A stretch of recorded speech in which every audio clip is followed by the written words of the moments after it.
with the cup. Hey, don't even get me started.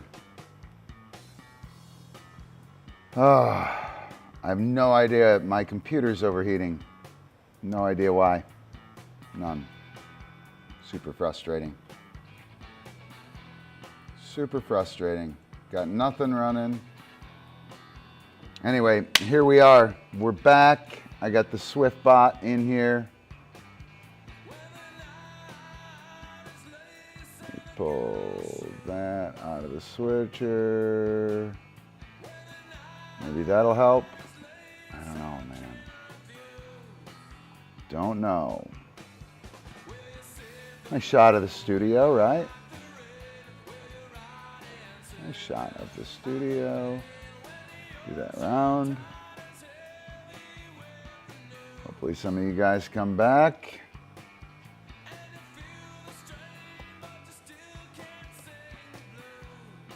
Only lost a couple minutes though, so that's pretty good. What's up, Swiffer? Hi. Yes, good man. Off.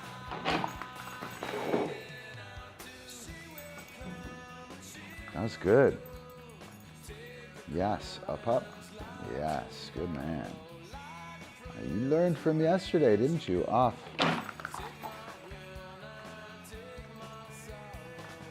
Yes, touch. Yes, good man.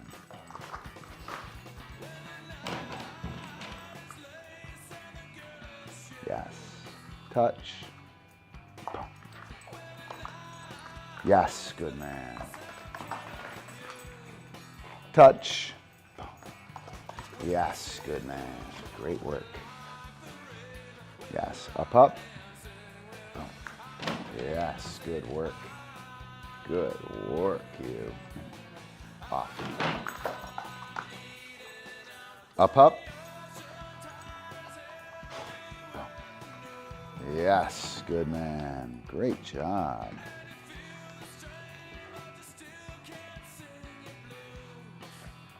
Yes, off. Yes, good man. Good work. Awesome. Go do dog stuff. Woo. Anybody come back? Doesn't sound too bad now. I don't know. It feels a little hot. I don't know what the hell the deal is with that. Super frustrating, man. Super friggin' frustrating.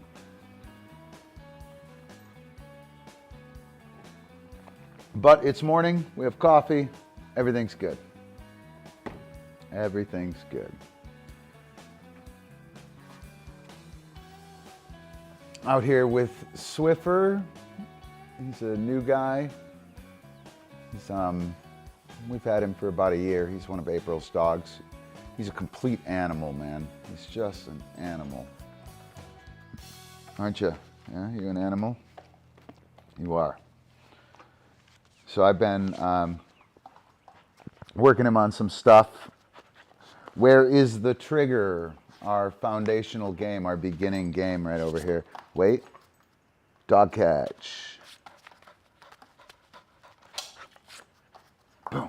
Yes, good man. So the where is the trigger is the first game that we teach the dog and off. It's pretty nice for getting them to pay attention to the handler and to get a sense of team movement and team orientation, right? Like when I stand up and walk towards this pedestal over here, he's going to take it, right? I didn't ask him to take it, and he's just going to take it, and he's going to do all the things, right? He's going to do all the things, and he's going to do them all at once, right? I don't want that. I don't want that at all. Much more interested in the dog doing it with me, right? So I'll give him the cue, up, up.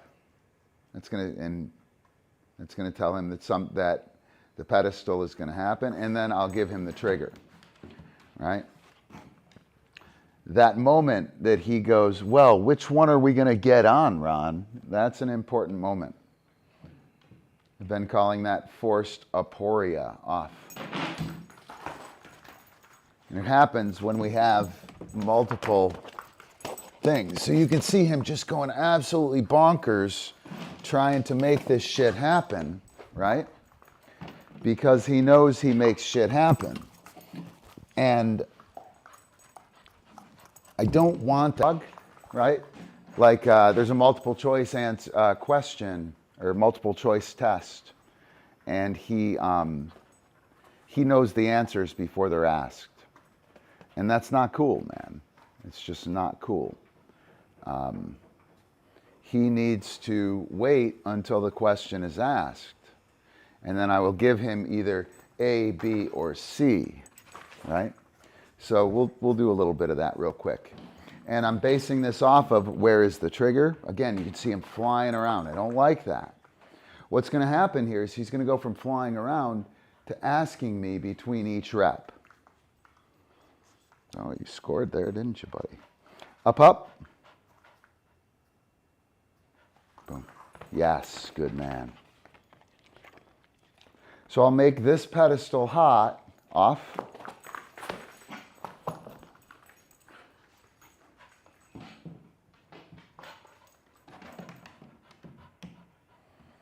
See, he knows and I'm answering the question. Ron, I'm answering the question, right? He's sure that he's answering the question. He's not. He's just doing a bunch of dumb shit, right? And I could stop him. And I could, hey, what's up, Maggie? You'll dig this. You'll totally dig this. Forced aporia. Forced aporia. He's running around doing shit. I don't want him to do that. I want him to do it with me, right? So what I'm gonna do is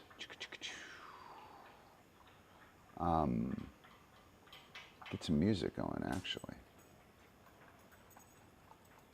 I think I'll play Pat McCune this morning. A little Flat Pickin' by Pat McCune. Pretty famous guy. Floribama bar. So again, you can see him flying all over. I don't want this. I'll take the eye contact. Up, up. I'm going to start walking, right? And he's going to take one. I don't want that. Boom. Now I'll send him. And then I should have marked that, but I was talking to you guys, so. And then I'll pay him.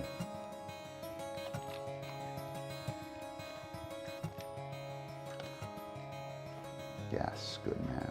Take some eye contact up there, layer the behavior, yes. Off, yes, good man. Great work. Great work, you ready? And there he goes, right? He knows what the answer is. That's an answer dog. I don't want an answer dog.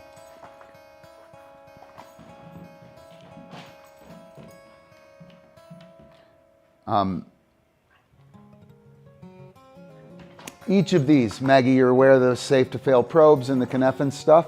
Each of these is a probe that he's offering. And I don't want to affirm that probe, right? I don't want to affirm this dog at all, right? I want him to achieve, and I'll lay out the difference between that. Up, up.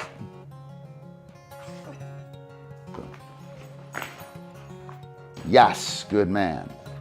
So when I toss him out there, watch this. I'll toss him out off, and I'll allow him to start coming up, and then I'll tell him up. Okay? Notice off that he is already up, he's already taking it, right? Go do dog stuff. I can't do that too many times or he's really going to get fired up. So he's taking that, and then I tell him, hey, you're right, do the up thing, right? That's affirmation of the dog. I'm telling him that he's right, You know, maybe I want to work that. Maybe I want to work that. Maybe I'm just taking advantage of it because he's going there. But I don't want that. That's going to set up that crazy work ethic, that unbelievable doing the thing. He knows what the answer is. The answer is C. So this time I'm going to toss the cookie and I'm going to give him the cue before he decides. So I'll ask him up, right? Yes, good man. Off.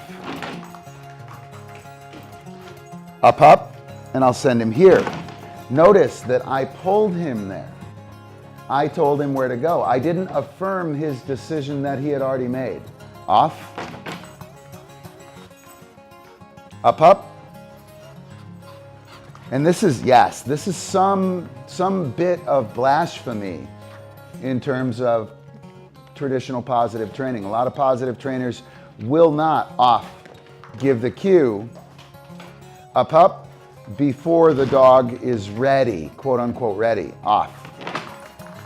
Up. I'm going to drive him. Yes, good man. To these spots. Off. Yes, good. Now when I tell him up, he doesn't know where to go. Almost there.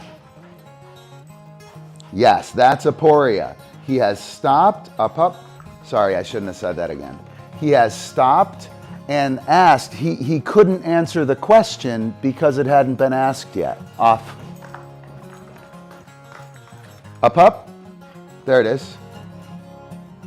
Boom. Where's the trigger? And we're here, right? So now he comes running in and he asks me, where are we going to go, dude? Off. Up. Boom. Yes, good man. And now he's trying to figure out which one are we getting up on, Ron? Right?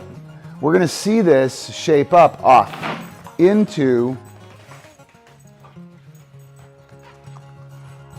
yes, good man, him addressing me, right?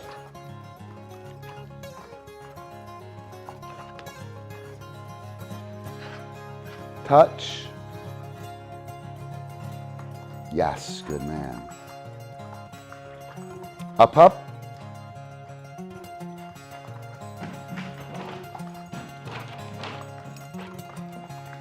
Yes, good man. Right? So he went for all three. I was over here. He's still getting paid here, off.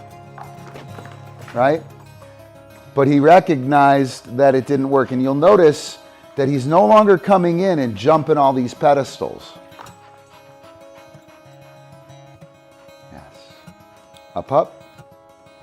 Boom. We have a much more stable and sedate dog. Off. Yes, good man. Good job. Go to dog stuff. A much more stable and sedate dog. And he's working with me. He's not just flying around doing shit. And of course he is, right? Like, fucking look at him, dude. Jesus.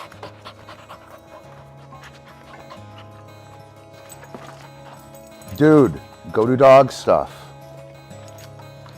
And this is why I'm working him. April has done a bunch of work with him. If you think he's crazy now, you should have seen him before. Holy shit. He's actually pretty sedate right now. He only gets worked up. He isn't perpetually worked up. So Maggie, did you catch that idea between the me affirming his action when he came running in and me telling him, okay, now do the thing, after he had already decided, and me waiting? Did you happen to see that?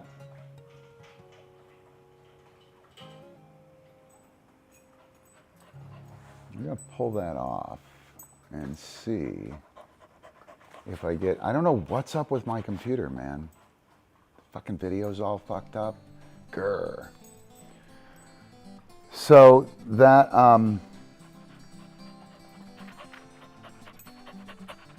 When I affirm the dog, right, I essentially am trafficking in pleasure. He doesn't achieve anything. He makes a decision, he does the thing. All he's doing is getting the cookie. When he comes in and oh, is it this one? I don't know. Hang on. And then I tell him, and he gets it right. Now he is achieving something. There's some enjoyment in there. There's a game going on. Oh God, dude. Such a monster too. Like, he's so powerful. His paws are just scratching the fuck out of me. Irks me. But the reason that he's doing that is April has been stopping him, and it quote unquote works, right? But it doesn't solve the problem. Yes, good man. So I captured that little piece of eye contact there. Right? That little piece of eye contact while he was walking away, that's the kind of stuff I want out of him. I want to get him while he's being chill.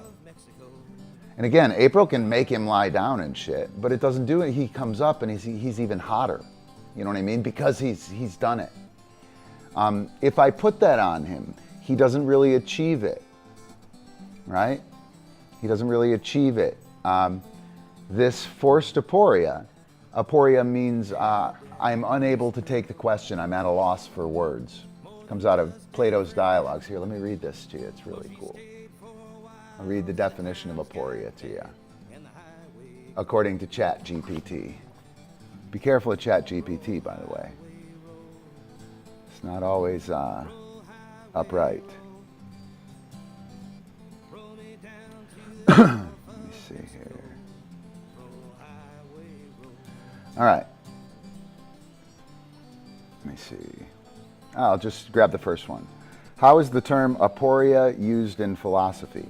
In philosophy, the term aporia is used to describe a state of puzzlement, confusion, or perplexity that arises when one encounters a seemingly insoluble problem or paradox. 3 pedestals. Aporia is often associated with Socratic philosophy, where it was used as a method of inquiry aimed at exposing the limits of human knowledge and understanding. The term aporia is derived from the Greek word aporos, which means impasse or without a way.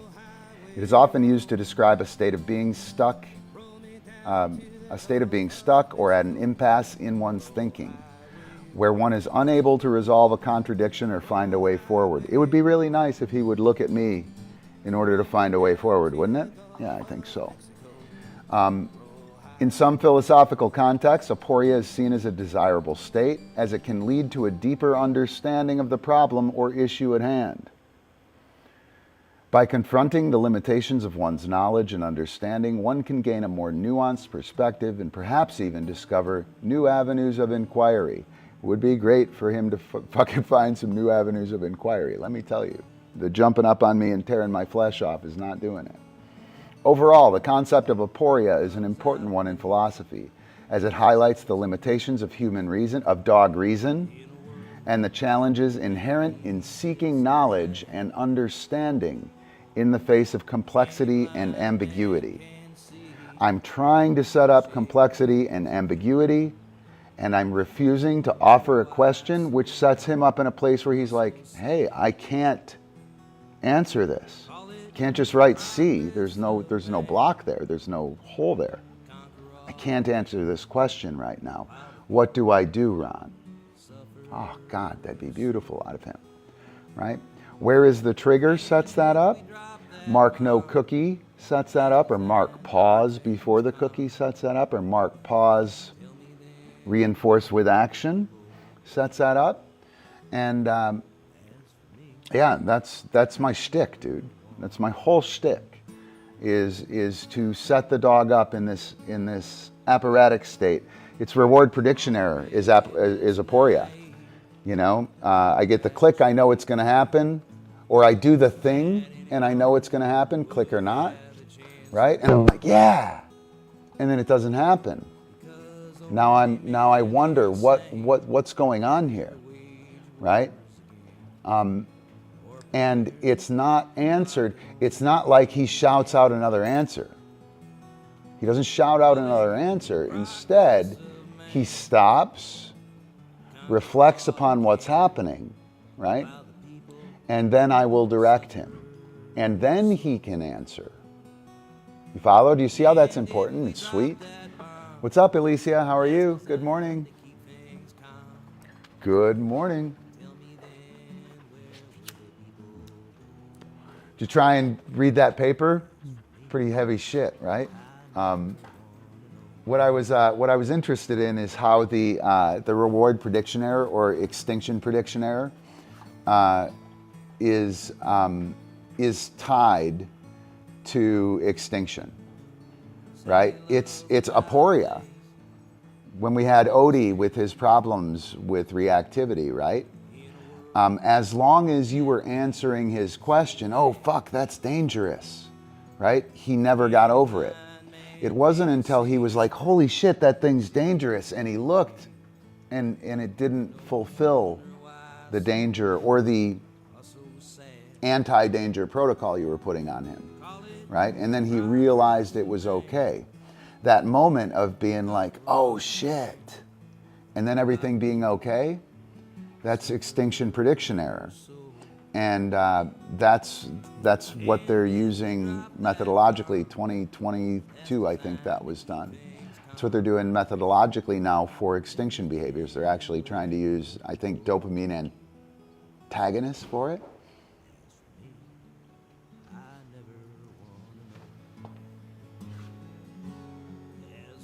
Yeah.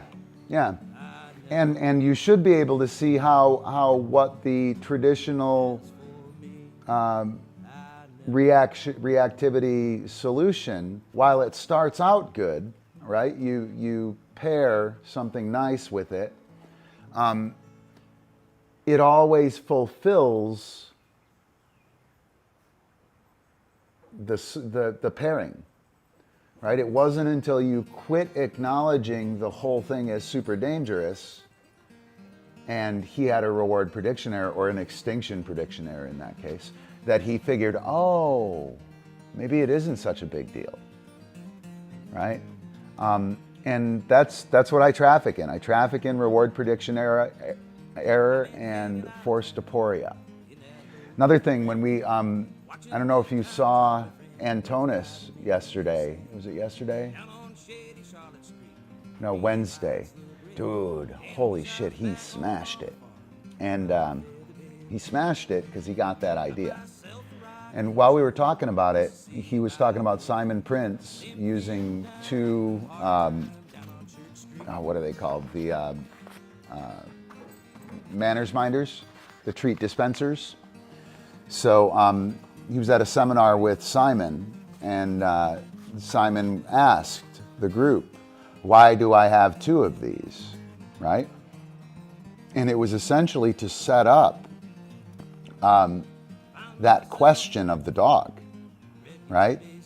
So the dog couldn't just, oh yeah, I know what's happening, I'm gonna run to that one, I'm gonna go to that one. The dog had to wait for the handler to select one before it happened. And again, I'm calling that forced aporia.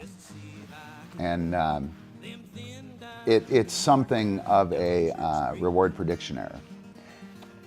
So the other thing I think is really important with that is the lack of affirmation. So I start walking over here. If I start walking over here and yes, good man. I just take him going up there, right? Like, I'm gonna do the pedestal, and I start walking over and the dog goes up, and I'm like, yeah, I'll just take advantage of this. And I'll put some cookies on it, right? I'll put some cookies on it and he'll do it.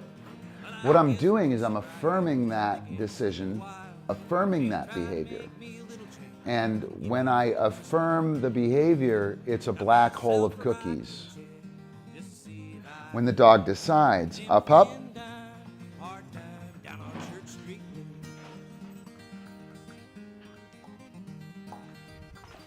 yes, good man.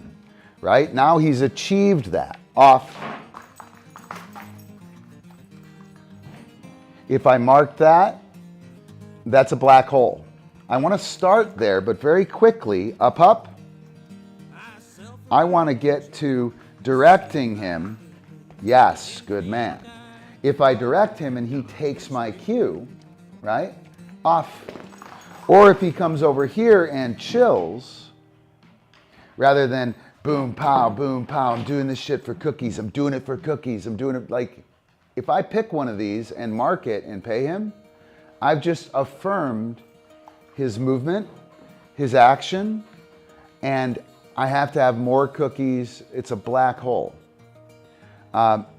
So we worked on the, go do dog stuff. We worked on the, oh God, dude. I worked on the metaphor. So if I go to a party and I drink, right, socially, I become better at being social, as long as I don't get shit-faced, right? And if I don't,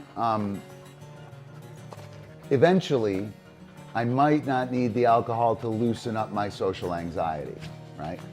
And I would suggest that if you were only drinking socially, that would be 100% true, because that would be enjoyment. It alters your consciousness. It changes who you are, how you behave, how you interpret social environments.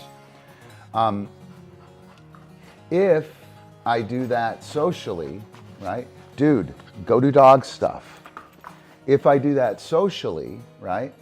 And then I go home and I'm bored and I drink on the couch, I'm gonna be an addict. That's gonna be a black hole. And I would suggest that we get in trouble. I'm a smoker, right? This is pleasure at this point in time. This is a black hole. I have to do it. I have to keep doing it. When I started doing it, when I started smoking, I smoked socially. I only smoked here, I only smoked there, right? Wasn't a big deal. Then I got stressed, right? Or I was bored and I smoked and it became pleasure-seeking tool. Once it's a pleasure-seeking tool, that thing is a fucking black hole, man. Black hole at that point in time. So I want to do my best to trigger enjoyment and achievement. If I get enjoyment and achievement, the dog will work more for less, right? Gosh darn it, I didn't bring the clicker out. So when we load the clicker, right? I'm just gonna do this with the verbal. I need to bring a clicker out though. He's sitting there, I say, yes, pay, yes, right? So I'm loading the clicker here, yes, right? Yes, yes, boom, yes, boom. I don't care, I'm just pairing the clicker with the food, right? Pretty standard, correct? Is that the way the textbook way still?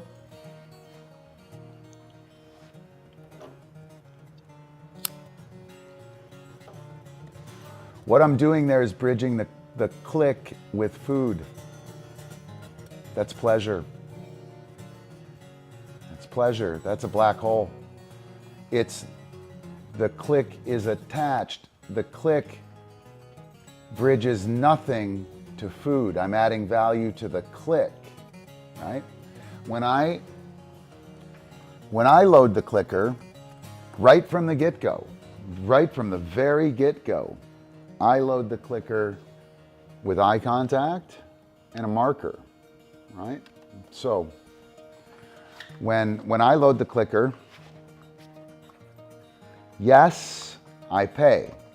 His eye contact, yes, makes the click happen.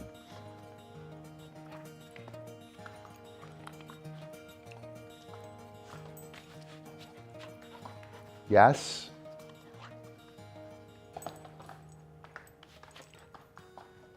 Yes. He's getting frustrated, and you know what? Yes. Off.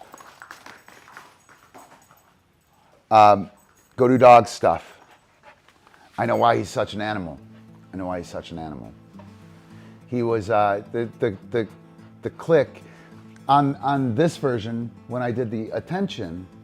I bridged the behavior in the cookie with the marker. From the get-go, from Jump Street, right from the very beginning, the click was about the behavior. It predicted the food, but it bridged the behavior in the food. Get that? Do you get that distinction? It's a really important distinction, man. Right? From Jump Street, this dog was taught, yes, food. That the click is food. He's a black hole of take everything you can get pleasure. And I have to unlearn that, right? And then April gets him, and he's such an animal that she's got to interrupt, or she's got to take advantage of his offers, and now she's just fulfilling his pleasure and reinforcing his pleasure. As soon as I split them and ask him, yes, to do an honest piece of work here, yes, he gets frustrated because I'm supposed to lay on the couch and drink beer. Yes. I'm not supposed to have to go get beer. I'm not supposed to have to talk to people, right? They're going to come to me. Yes. What's up, Antonis? Speak of the devil. Speak of the demiurge. It actually isn't a demiurge in Greek. That's just the maker. As opposed to the unmoved mover. So, dog catch. Boom. Yes, good man. Off. Great work. Watch out. Yeah. Get away from me. So hopefully you guys kind of get that idea. Pleasure is an unending black hole. Achievement, the answer dog, wait, is it the answer dog? The dog who seeks pleasure takes cookies. The dog who seeks achievement makes cookies. The dog who is a pleasure-seeking dog, or what I call an answer dog, is a black hole of more cookies. If it doesn't work, I need more cookies, right? The dog who is achievement or enjoyment activated knows that they're making it happen and has to achieve before they get paid, right? They're a shining star. They make cookies. It's fucking badass, dude, and it's on point, 100% on point. Antonis experienced this in class the other day, right? And you can mention that if you want, Antonis, or not, doesn't matter. So yeah, any of you guys got any ideas on that? Any thoughts on that? I'm hoping. Nice, right? And so we would immediately chalk this up, positive training in general, we would immediately chalk this up to, oh, I just rewarded eye contact, right? And that is true, right? But I don't think it's what it is.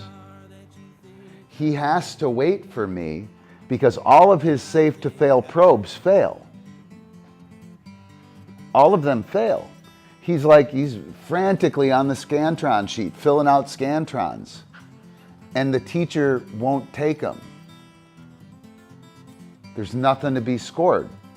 There's nothing, he hasn't had a question given to him yet, right?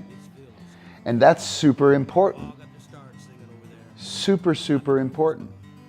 Up, up.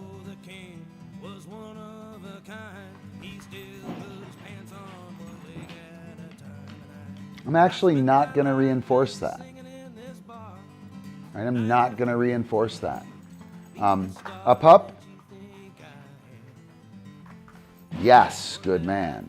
I'm going to ask him to achieve. Right? Off. Up, up. Yes. Now, all of a sudden, he's got to pay attention to me. Off. Yes. I'm going to sweep him by this pedestal, and I'm going to put him up on the ottoman behind me, the orange ottoman. And he's going to jump up and hit this, right? And I'm going to walk right by and put him up on the orange thing, right? And he's not going to get paid. And then I'll set it up again, and we'll do it again. Ready? Up, up. Oh, wait.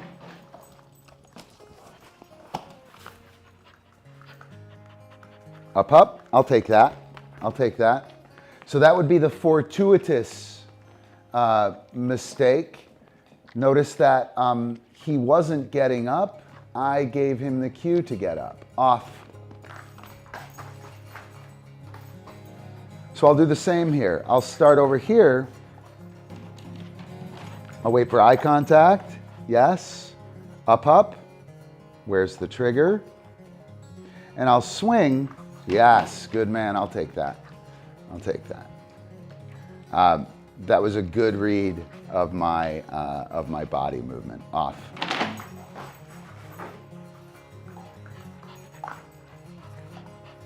Up, up.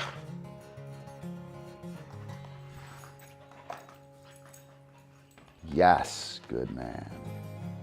Off. See if we can get him to make a mistake here. I really want this mistake. Up, up. And now he's going to hit it, and I'm not going to pay it. Right? Just not going to. He fucking didn't listen to me. He needed to listen to me. So, and he's like, no, Ron, really, I'm in the spot. Give me my drugs. Give me my pleasure, right? Up, up. Yes. Awesome. And it was great. As he was going, he stopped and looked at me again. Off. Go do dog stuff. Leave me alone. Yeah, well, this guy, I just recognized when I did attention with him and I split my hands, right? When I did attention with him and I split my hands and he mauled me. Yes. Go do dog stuff. I know who trained him to start. And I'm pretty sure that person is loading the clicker, click cookie. I also know that person's dogs are answer dogs. They're fucking awesome, dude. When they work with me, they're amazing, right? They're great. It takes them 4 or 5 reps, right? But they're great because they have to follow me because I don't play that game, right? And they like to work with me. They don't make the same mistakes with me that they make with their handler. Yeah, this is not a blank canvas dog. As a matter of fact, the issues with him are him being a fucking animal, like complete animal, first of all. Nobody's fault. Not easy to work. But not helped by starting from that pleasure basis, right?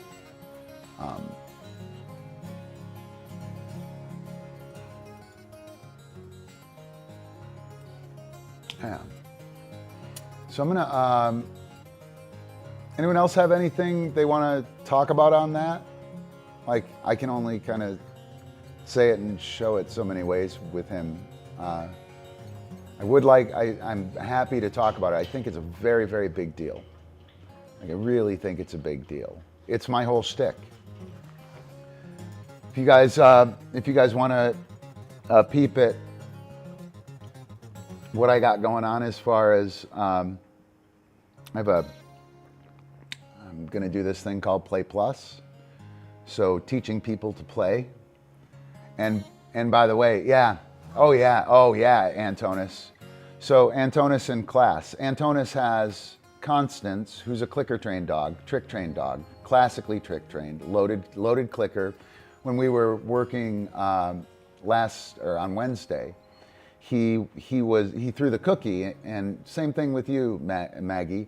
When I was telling you, you need to call him before he starts coming, right? Antonis, after we were done, he was like, you know, when I was working, that was against the rules. I couldn't give the cue until the dog was ready. And what happens is once you've got the behavior working, like if I have a single pedestal up there and the behavior's ready or the dog is ready, and I've done it a few times, by the time the dog is ready, he's already going there. And then when you give the cue, you essentially say, yeah, buddy, you're right. You're right. And so, yeah, it's so obvious now, isn't it? Yeah, totally. And the difference is different, right? Yeah, a lot like Constance, right? Except faster and more aggressive. Big deal, big freaking deal, man. Game changer.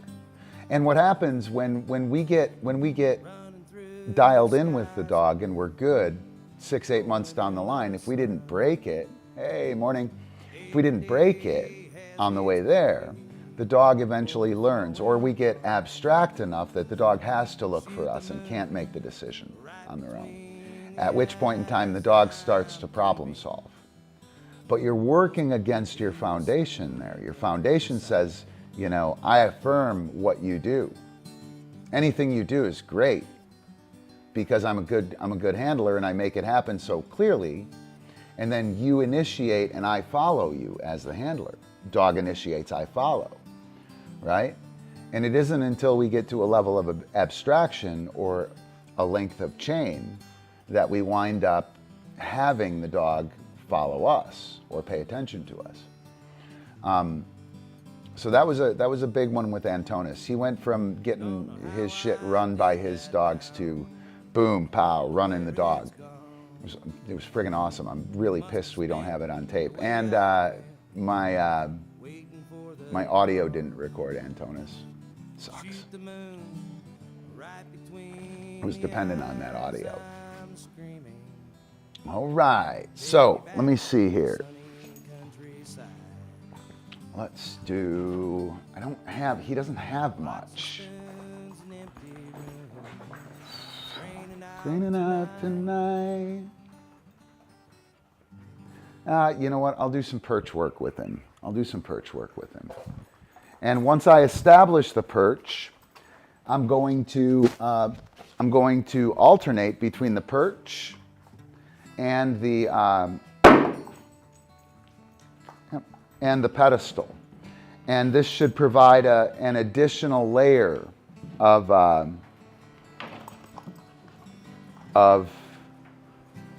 abstractness that he can't deal with. He can't make a decision when we're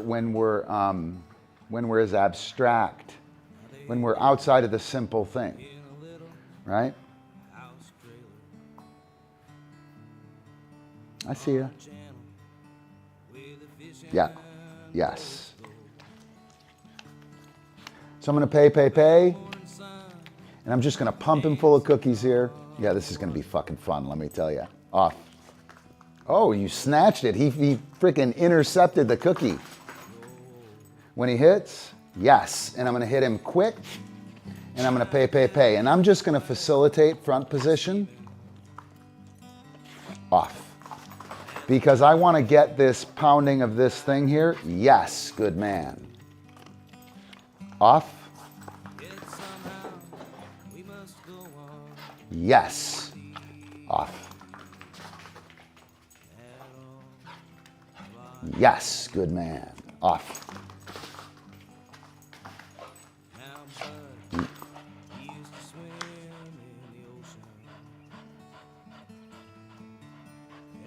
Yes, good man. Awesome. Great work. See what happens here.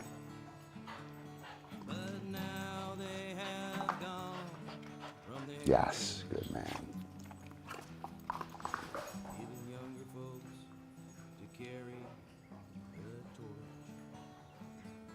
Looking for him to swing his ass with this perch. Yes, good man.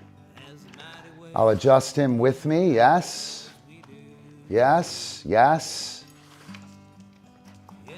Yes. Yes. Yes. Awesome. Go do dog stuff. Woo, look at that guy. That was great. So that's perch behavior. I'm looking for front feet on. I'm going to establish front position. I'm going to get him to pound the front feet. When he pounds the front feet quickly, then I can pay off to the sides or behind me, right?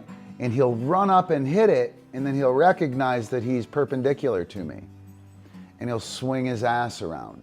And that's going to start to give him this idea that, that he moves laterally, right? And when he moves laterally, I'm going to mark each footfall initially. I could mark each footfall. I could mark when he resolves in front position, depending on what I want. I can also very quickly shift this into heel position, hold him in position with cookies, and then get him to turn with me within heel position. It's a little difficult with him though. He's a little, he's turny. He turns a lot. He's not directly on the obstacle. So, hey, where is my include in switcher? Cupcake. There we go. So I'm gonna do that and then that. And I'm gonna do, where's my camera angle? I'm gonna get this set up so you can see his window.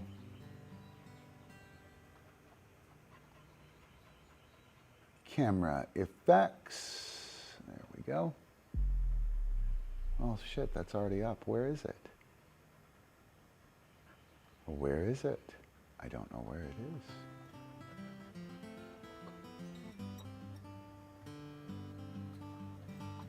It's behind that. All right, I got her.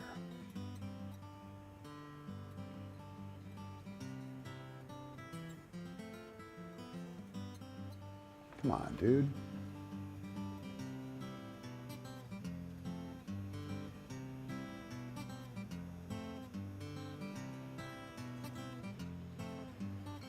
What is my there. Not the computer. All right, so we'll do, hey, come on, put that in the switcher there.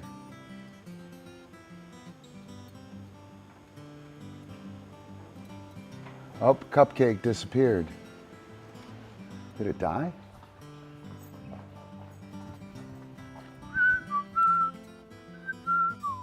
I'm running out of juice there. Easy, cheetah. Easy, cheetah. Running out of juice. Coop cake.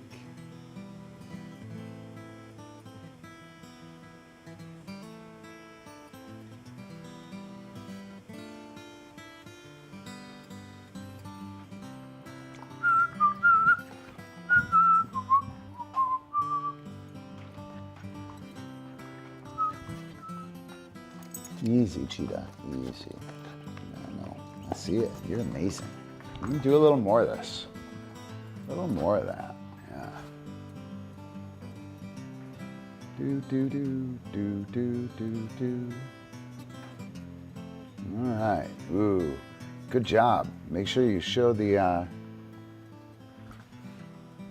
that'll work. Make sure you show how the magic happens, right? So I'll toss Cookie out there.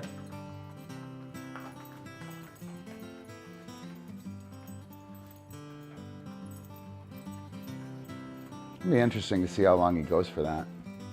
There are two out there.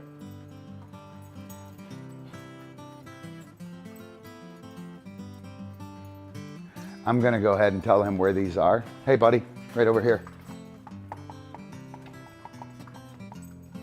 Dude, You got it. Yep. And we got one more. You ready? Over here. He does not know the foot tap deal yet. Right down there. Yeah. He's super smart, guys. He is super, super smart. Too smart for his own good. Yes. Yes. Touched it with his front foot. I want to intercept that. I want this to be a sharper. Yes. I want him to fly in on this. Yes. So I'm really driving him up. Yes, good. Kind of working. He intercepted that again, dude. He like snatched it right out of my hand. Crazy. Yes, good man.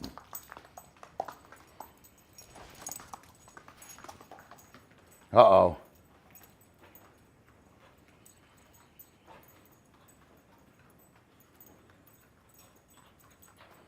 Yes.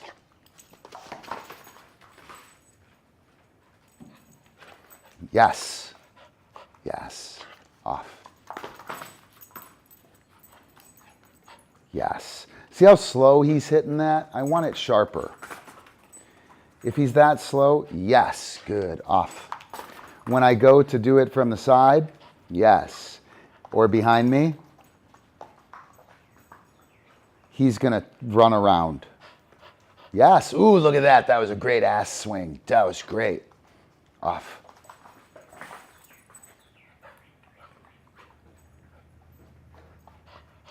Yes, good man. See that ass swing there?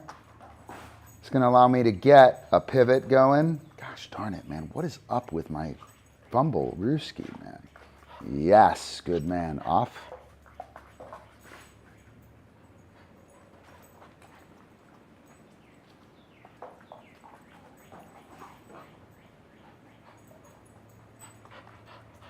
Yes, awesome. Off.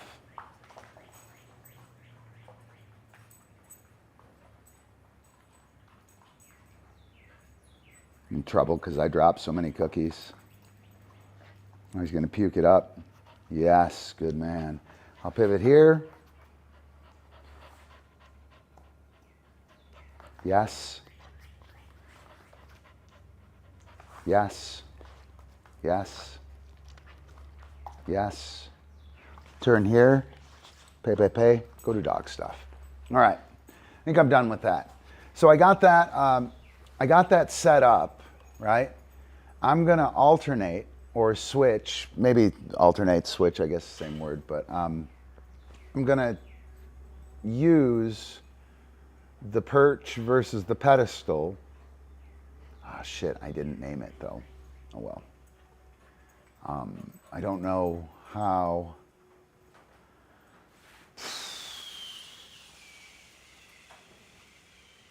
Yeah, I don't know how it's gonna. Right? Byron, that dog who will look 3 hours for a dropped cookie. Right? Pleasure. Right? The thing that you want to do. You want to do, ooh, you know what I'm going to do? I'm going to do the Antonis thing. I'm going to do the, watch this. Ha, ha, ha. So, game. Write this down, Byron. We have, where's the trigger with any behavior? Doesn't matter what behavior it is. Anything that the dog knows how to do. Or, Maggie, in your case, you would load a prompt and touch. You know, that prompt essentially is a situational cue, right? I would call that actually your prompt is my situational marker, right? I use or my situational attention. I use I have ambient attention, which is just chilling and hanging out and kind of look at me. I have situational attention, and I have formal attention. And I think it's important for the dog to have all three. So, yeah, the prompt would be a situational cue, right? Not really a discrete cue. It's just, you know, the situation is going to tell you what to do, what's coming next. And anyway, what I'm going to do is I'm going to you're going to write this down, Byron. Sorry, I'm doing fucking 30 squirrels in my head at once. Where is the trigger with any skill? If you don't have a skill on cue, it will be some kind of loaded prompt. Touch. Yes, oh my gosh, right? And then he'll start to look for when that touch trigger is happening, when it's happening, right? And as soon as he's starting to look, then he'll wait. And it will be novel, consequent opportunity. He'll be excited about it, right? I had Cupcake out here doing frickin' bite work like hardcore on a shank bone, right? I've made that joke, you know, if you do your game right, the dog will play with a hubcap. Well, Cupcake could play with a hubcap, no problem. So we have where is the trigger? The second stage is, let me pull it up, make sure I say it right. The second stage is, any minute now.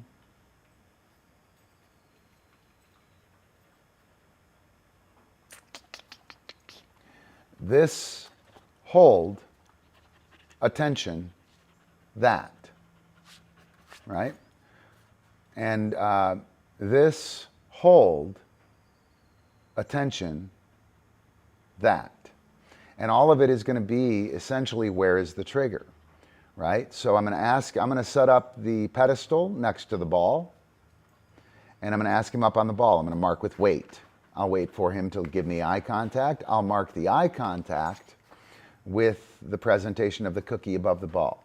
I'm sorry, I'll mark the eye contact with yes. I'll pay very sharply and quickly on the ball. And what's going to happen is he's going to do this, get on the pedestal, wait. I'm going to mark with wait. He'll give eye contact. I'll mark yes, and I'll reward for position up on the ball. And I'll pay him up there and I'll ask him off. And that's going to turn into him, you'll see, you'll see.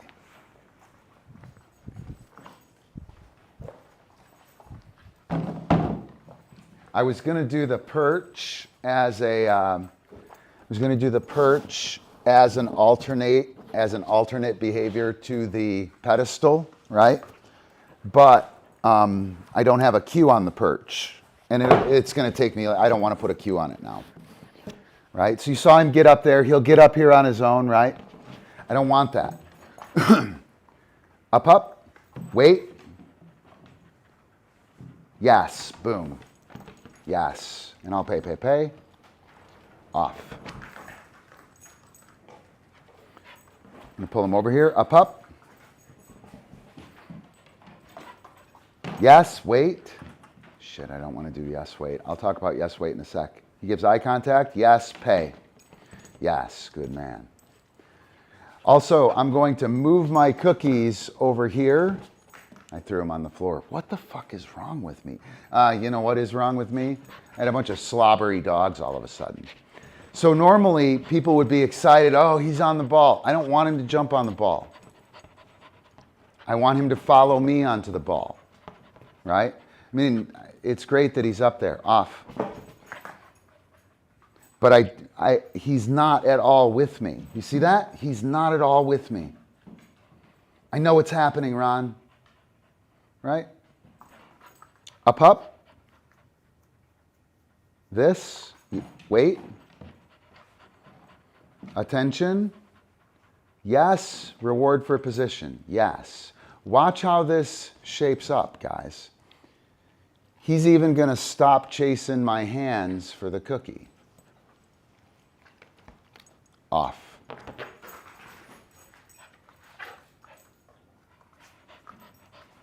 Up.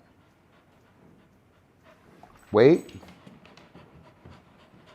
Yes. Boom. Yes. This is game number 2.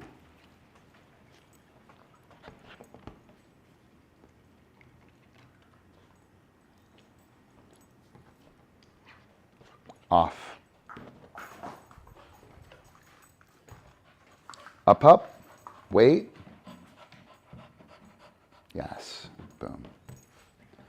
Okay, now I'm going to add another layer of aporia. Yes, good work. Off. Up, wait. Yes. Good, man. Boom. So I'm going to do where is the trigger from the eye contact for my reward for position. Off. Now, look at what happened.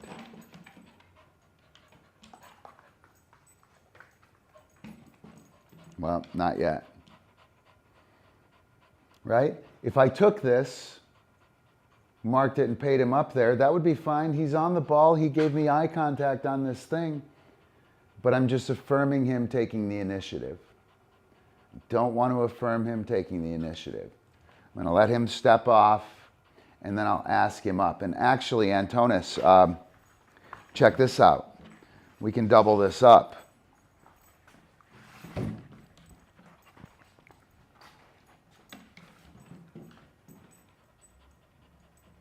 Safe to fail probe that he offered there. How about I do this, Ron? Do you like that, Ron? I do like the gap jump, right?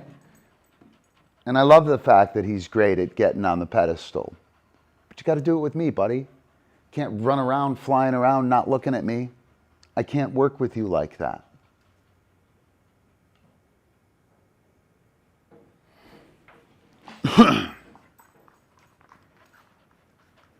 Up, up. Wait. Yes. Boom.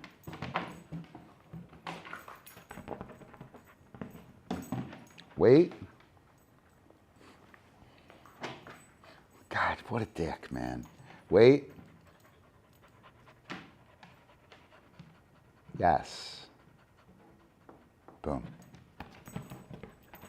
He's got to put his face where the cookie happens. Dude, it doesn't work like that, dude.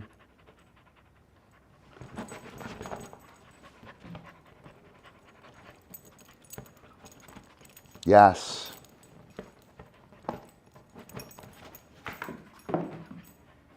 Oh, I'll fix it, Ron. Hang on, let me fix it. I'm going to fix it. Watch. Right? It's not how it works. His whole and all of this anxiety and all of this weirdness that he's experiencing is because he knows how to do it. And he doesn't. He doesn't even know how to put his face on a cookie. He can't put his face on a cookie. The fuck is up with that? What's his problem? You know what I mean? His problem is he knows how to do it and he's doing it. I can't be bothered with you and your cues and your timing and shit. Let's get it on, right? It's not how it works. And hopefully, maybe not all of you, but Maggie, I think, certainly sees a more questioning dog and a dog who's not nearly as animated. And by the way, he could do this all day. I know his tongue's a little big and whatnot. He does not stop at all. This thinking, on the other hand, he's going to get pretty tired. I'm going to do a little bit more with him, and I'll probably throw on a video and go grab the cupcake. Yes. Up, up. Right? He missed his opportunity. Remember when I said missed opportunity is a great cookie? Missed opportunity is a tremendous cookie, right? He could be eating that and be on the ball right now, but he's not. Where is he? Why isn't he here? Right? Because he knows. He knows what he's supposed to do. Unfortunately, he's a very bad mind reader.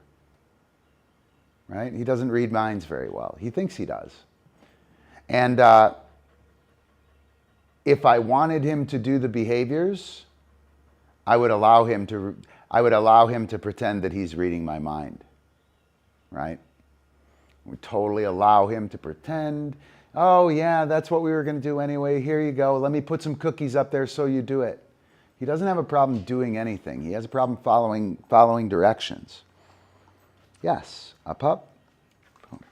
Yes, wait. Yes, boom. Yes. And I think we're probably done here. And I mean that like he gets it. Off. We'll see. Is he going to take a pedestal on the way?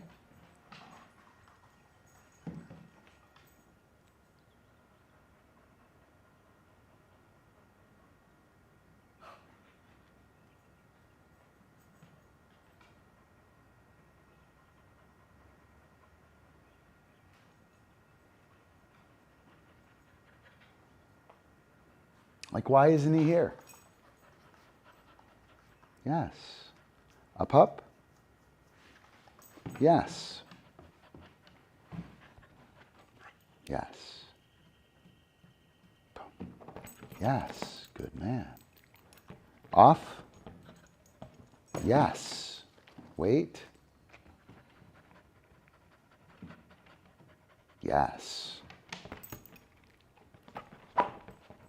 Off. Yes. Off. Yes. Good man. Ready? My guess is he's got 2 or 3 seconds. Yeah. Right? So now he's no longer trying as long. He is quicker to adjust to me. He's got a second up there. And he'll stop and he'll address me. Yes. Up. Yes. Wait. I'm going to send him over here this time. Yes. Boom. Yes. Off. Yes. Good man. Ready? Yeah, I know. Yes, good man. That was awesome. Look at you. Holy cow. Ready? Up. All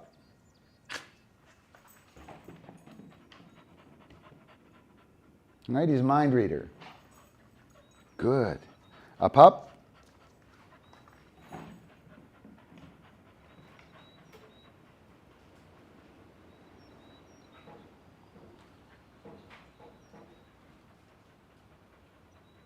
Why isn't he here? All the value that's been put up on the pedestal, that's why.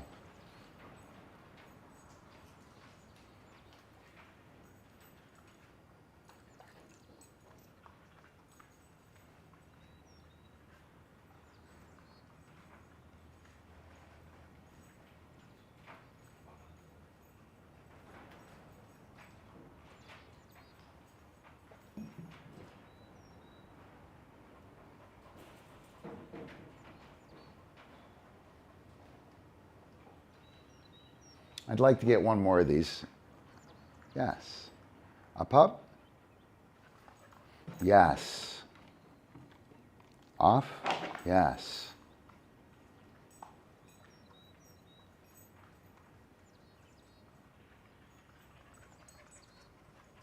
Yes, good man. Thought about both of them, decided to come to me. Terrific. Up. Yes, good man.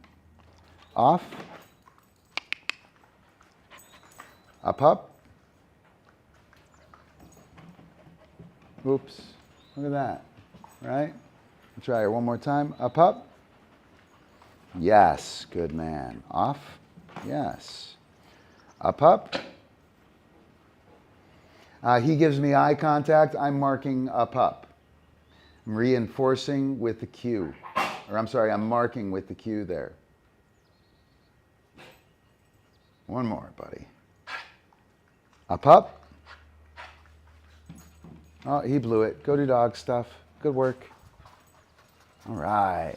All right.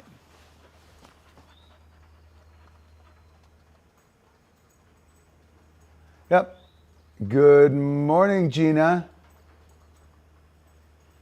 Yeah, so that is that's the two beginning games. With that, I can teach any freaking skill. From there, I can build all of the component behaviors.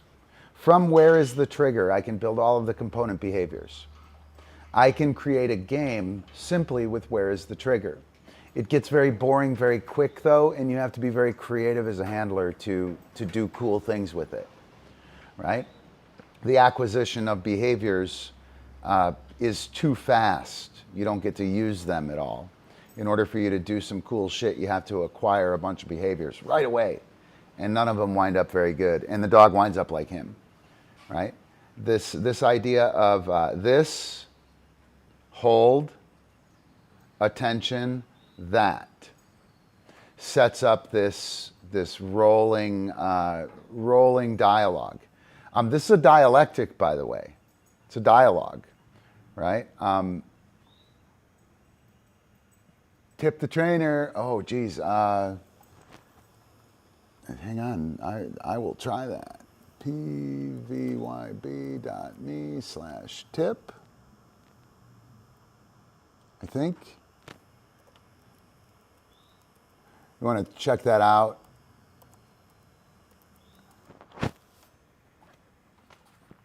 Yeah, right? How cool was that? Like and you guys, I'm sure anybody who's here, he's been working for what? For an hour? He'd do this shit for 3 days. He is no problem. And he would happily run back and forth.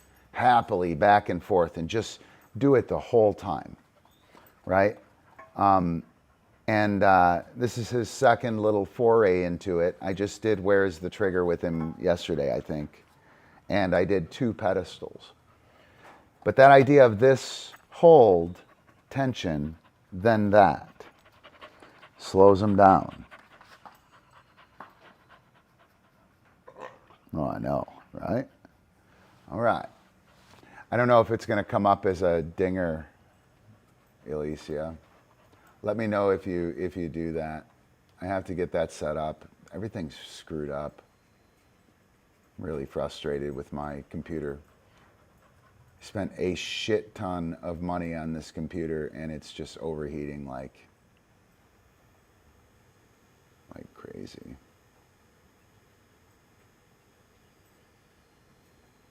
Oh, you know what I could do? No, I can't because I can't even open the browser. I'm afraid it will overheat again. So I'm not opening the browser. Let me know if you do that, Alicia, and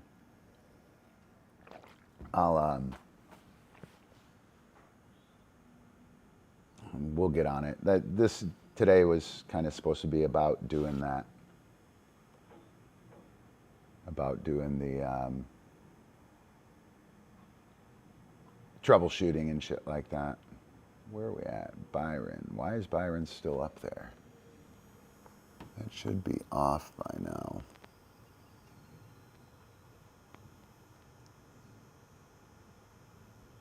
There we go. We got her. All right. Are there any questions about that? Any questions, comments, anything you guys want to... Oh, yeah? You mean something stalled? We good? Am I here? Hi, I see you, handsome. I see you. But you're dismissed. I don't care. I don't care if you're cute. I don't care if you're... he's no longer beating me up. He's coming up soft. I'm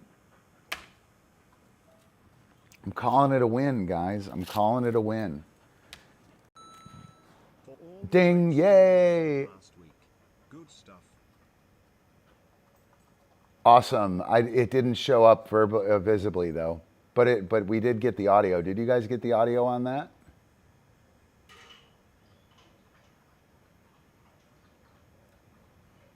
Yeah, that's the Stream Elements one. That's the one that should do it. I wonder if they changed their thing. Did you guys hear the audio? Yeah, sweet. Thank you, Alicia. I appreciate it. It's awesome. Yep, you can tip. Tip jar right there. I definitely need it. I definitely need it. And I'm going to start being a little less coy about that shit. I think this stuff that I'm teaching right now and that I'm going to throw out there, I think it's really good stuff. And I think a bunch of really good trainers are going to pilfer it right away. And I want to make sure that enough people know that that shit's mine. A bunch of really cool shit came from April and I. A bunch of really cool shit in dog training came from April and I, and nobody acknowledges it, and that's not okay. And I'm kind of done with that, especially with this stuff, because this stuff is it's the stuff that great positive trainers don't have. You know what I mean? Thank you. It is that stuff that great positive trainers don't have. You know, I work with a bunch of really awesome trainers, and when it comes to playing and extending, just moving out of pleasure, right? Pleasure's a black hole. You have to get higher value. I never, ever have to get a higher value treat, ever. Now, keep in mind, if I'm going to go do reactivity work with a reactive dog of mine, I'm taking high value treats. But I never have to get a higher value treat to get a behavior or to hold a behavior, ever. It never made sense to me when somebody would tell me that, or when I'd see someone do it, or it would be the rule, you know? And it makes sense to me now. I get it. I get why people do it, and that's because they're in pleasure. I totally know why he acts like that, right? He's like Constance, Antonis. He's like Constance cubed. He's like Constance with 10 times the speed and energy and intensity of Meg. And he's super smart, right? So if I can't lead him, he's going to fool me into thinking that he's working with me every time. He's super smart. When I was doing that switch between the two pedestals, trying to get him to go, the granularity of his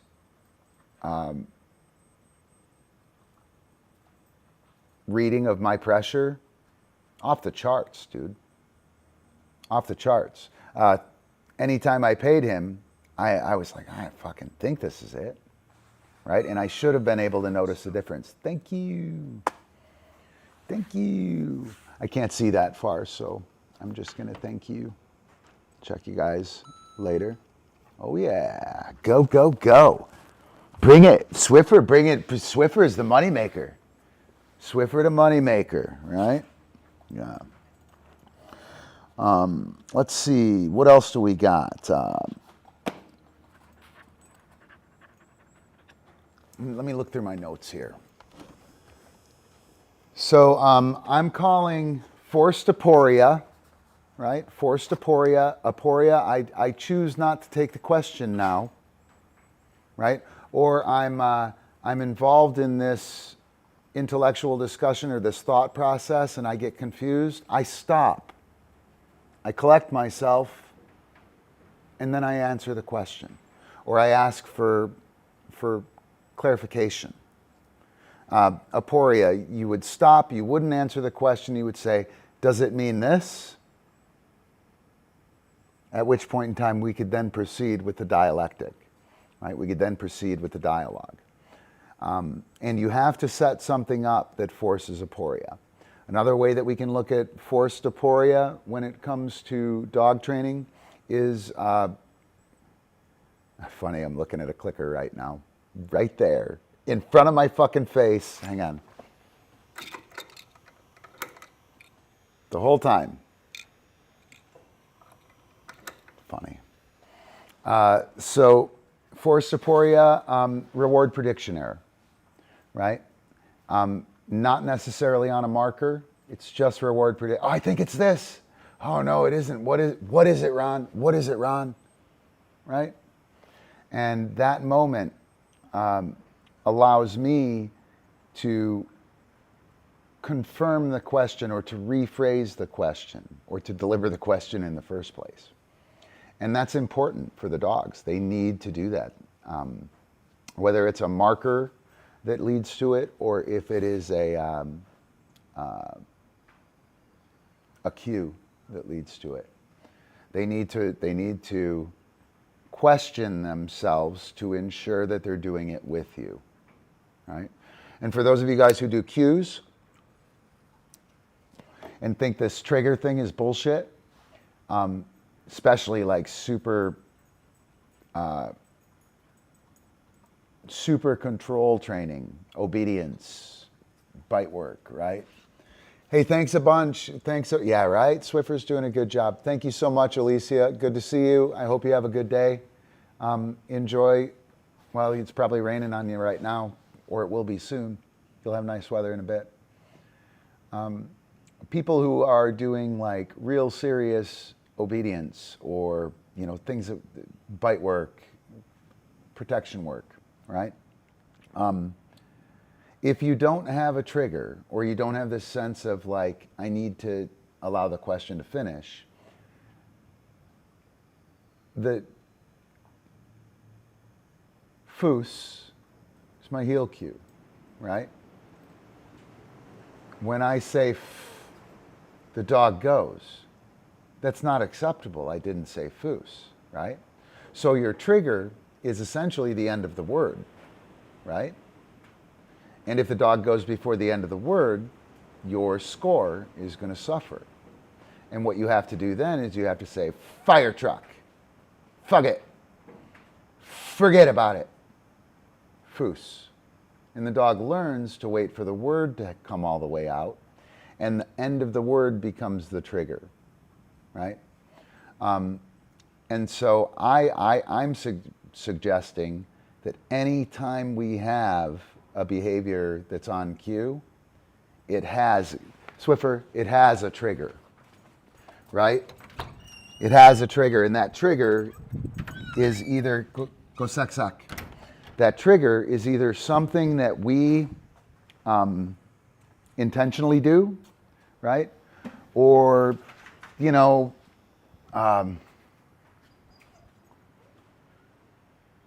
foos, that can be a trigger a lot of time, or foos, and then you reach in. I don't have,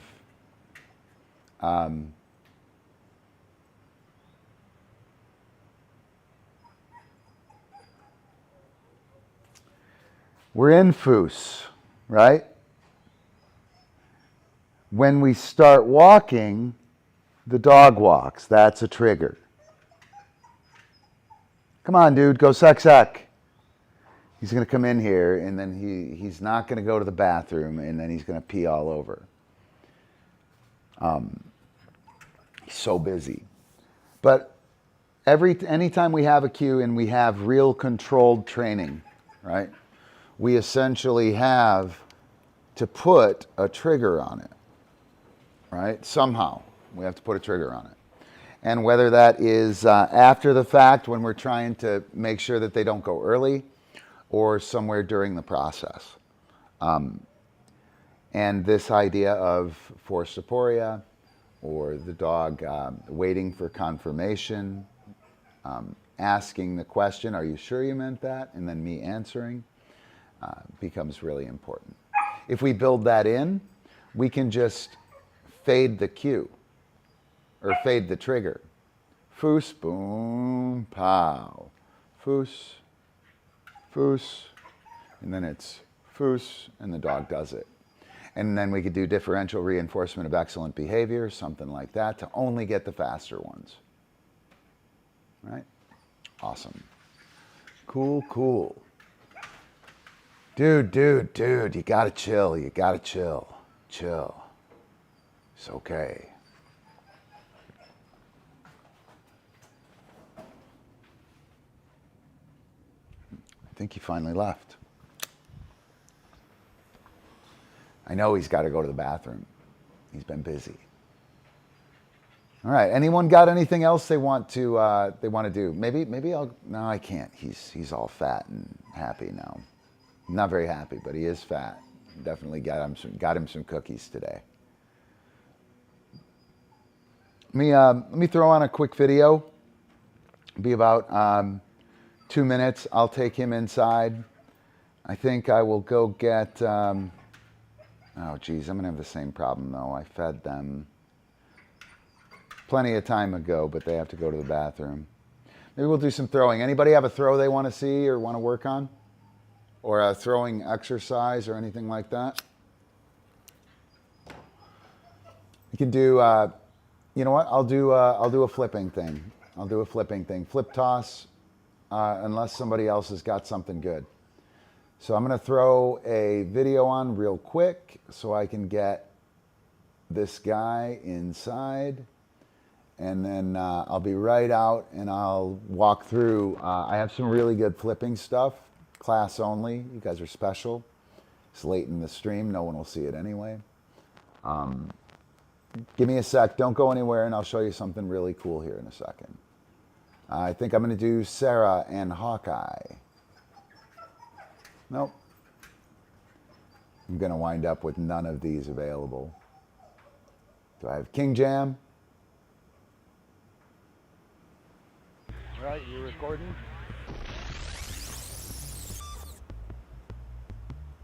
Everybody's recording. All right, be right back.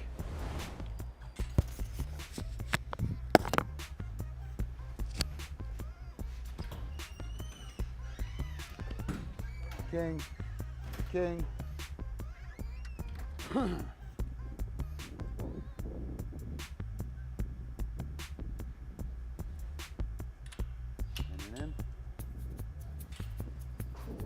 Steal your disc, John.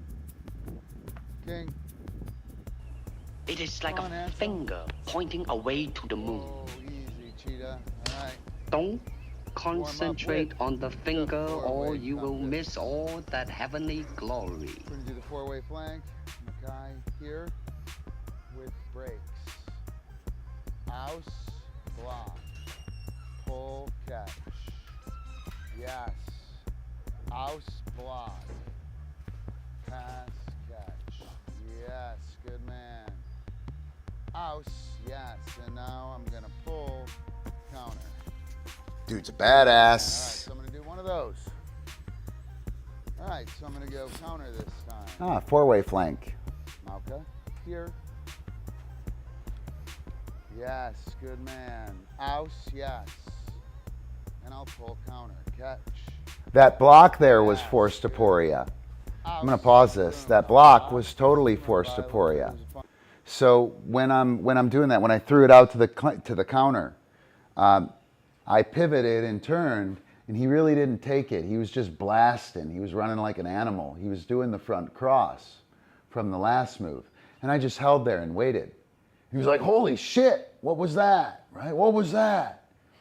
At which point in time, he gave me eye contact, and then I pulled. And the next time he comes through, he's going to have a question there. Right? And, or he's going to do it appropriately. Right? And if he does it appropriately, I'll keep going. If he doesn't do it appropriately, I'll stop. And he'll ask the question. He will miss his opportunity to flow, right? And then he will know that there's something there that's important to attend to. I'm going to go ahead and I'm going to kill this. I don't want to make you guys watch something that, I mean, you can watch it. It's all over the place on the thing. But I'll go back here. What we got?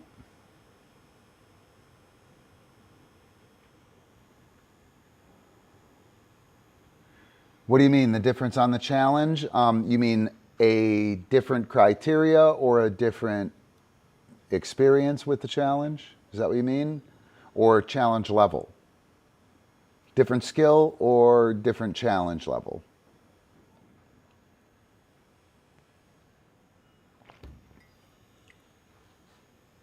All right, let me get the flipping thing set up.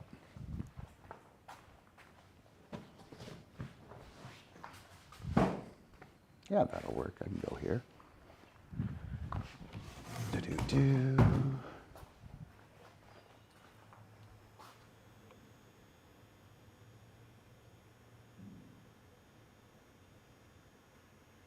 Okay, so you're talking about different level of challenge. It's this or that. Could be the same challenge, could be the same skill. Pedestal, pedestal. It could be pedestal hoop or pedestal weaves, right? Weaves and tunnel. Now all of a sudden we start getting into something that sounds familiar, right? That's a purpose-driven thing. And you would probably only do that with that skill. Oh, I need to discriminate. To discriminate this versus that, right? That's a reason that we do it.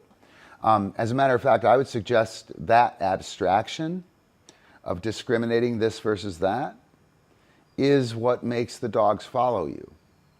And you only get that once you get really good. But by the time you're really good, the dog is fucking flying around like Swiffer. And then you have to work against the bad habits that you cultivated while you were adding value to the skill.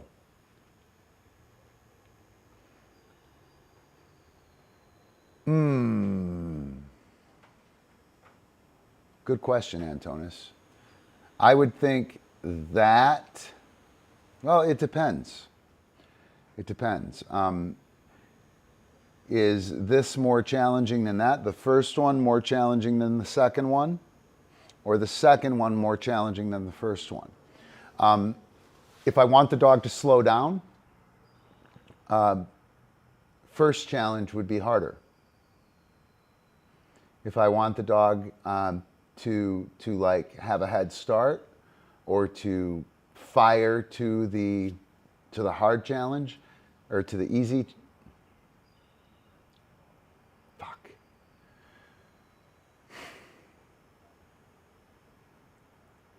easy challenge to hard challenge is going to prepare the dog, right? It's going to set the dog leaning forward into the challenge. Hard challenge to easy challenge is probably going to slow the whole skill down. The dog will have already achieved, and then it'll be a gimme, right?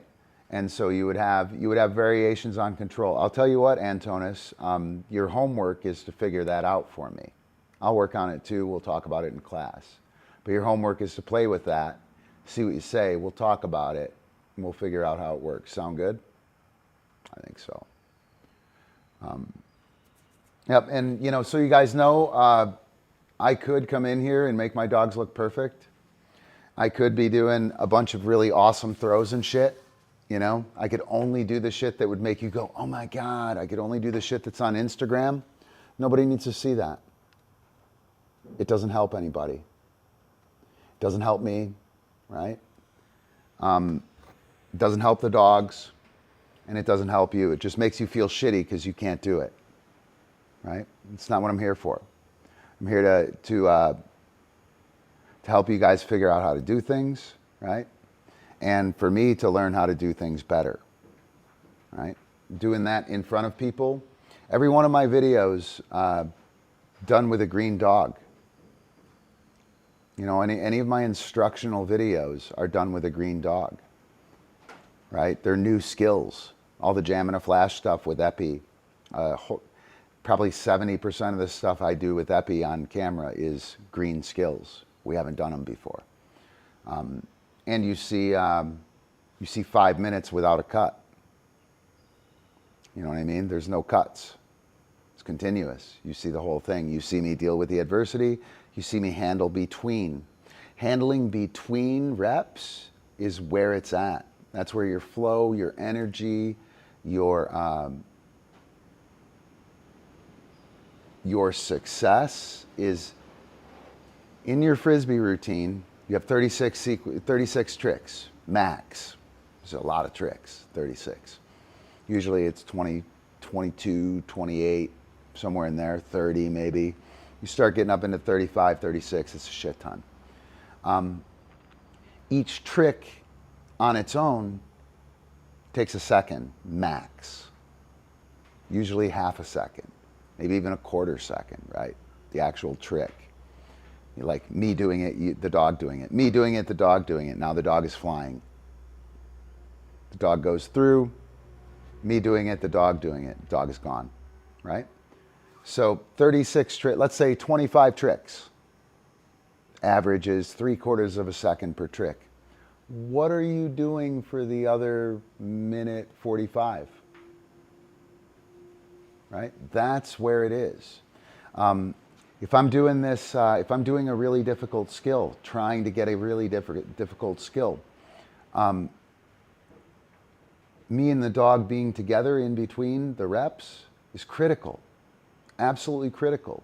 If you're not together between the reps, you're not going to get it done. You're not going to have the energy, the stamina, the success, the flow to capitalize on it. This flow theory, I've been playing around with flow theory by Mihaly, oh gosh, dude. Csikszentmihalyi, something like that. It's crazy, crazy, crazy word. Look up flow theory on YouTube. Watch the video with 2 books on it. You'll have 2 books on the front of the video on YouTube. Flow theory. Flow, if you're in flow, in the zone, also Satori, Zen, Nirvana, right?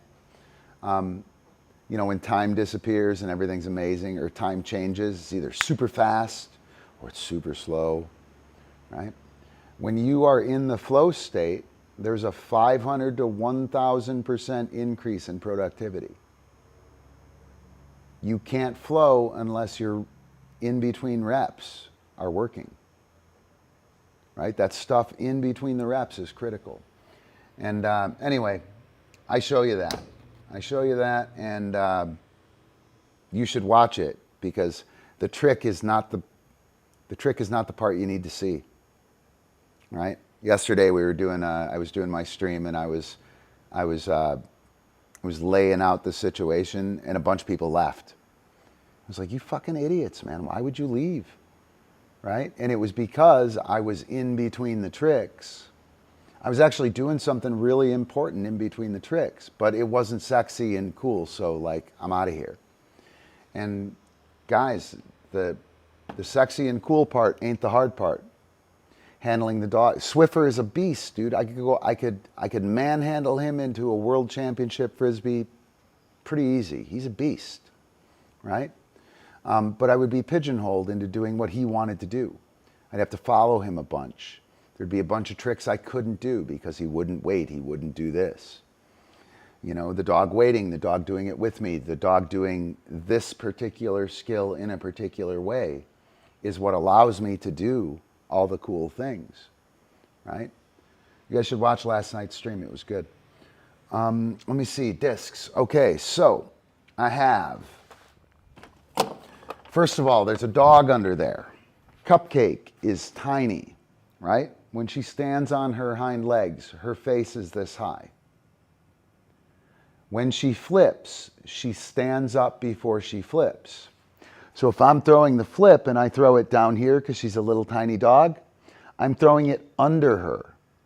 She can't go up and go get it. So when the dog stands up, I have to be 6 to 12, 15 inches above that. Cupcake is catching flips here. She's a 16-inch dog. She might be a micro dog. I think she's a little too tall, right? But she's going to catch those flips. I'm going to throw those flips up here. If I'm vaulting, how tall is your dog when they sit? 32 inches, right? This is my back. That's where the dog is in collection, right?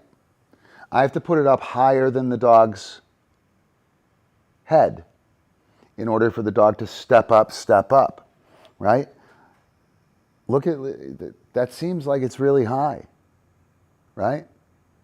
I mean, little tiny Cupcake couldn't possibly go that high, right? She'd die. You're a dog breaker. What are you doing, right? Now, that's where her rear feet are.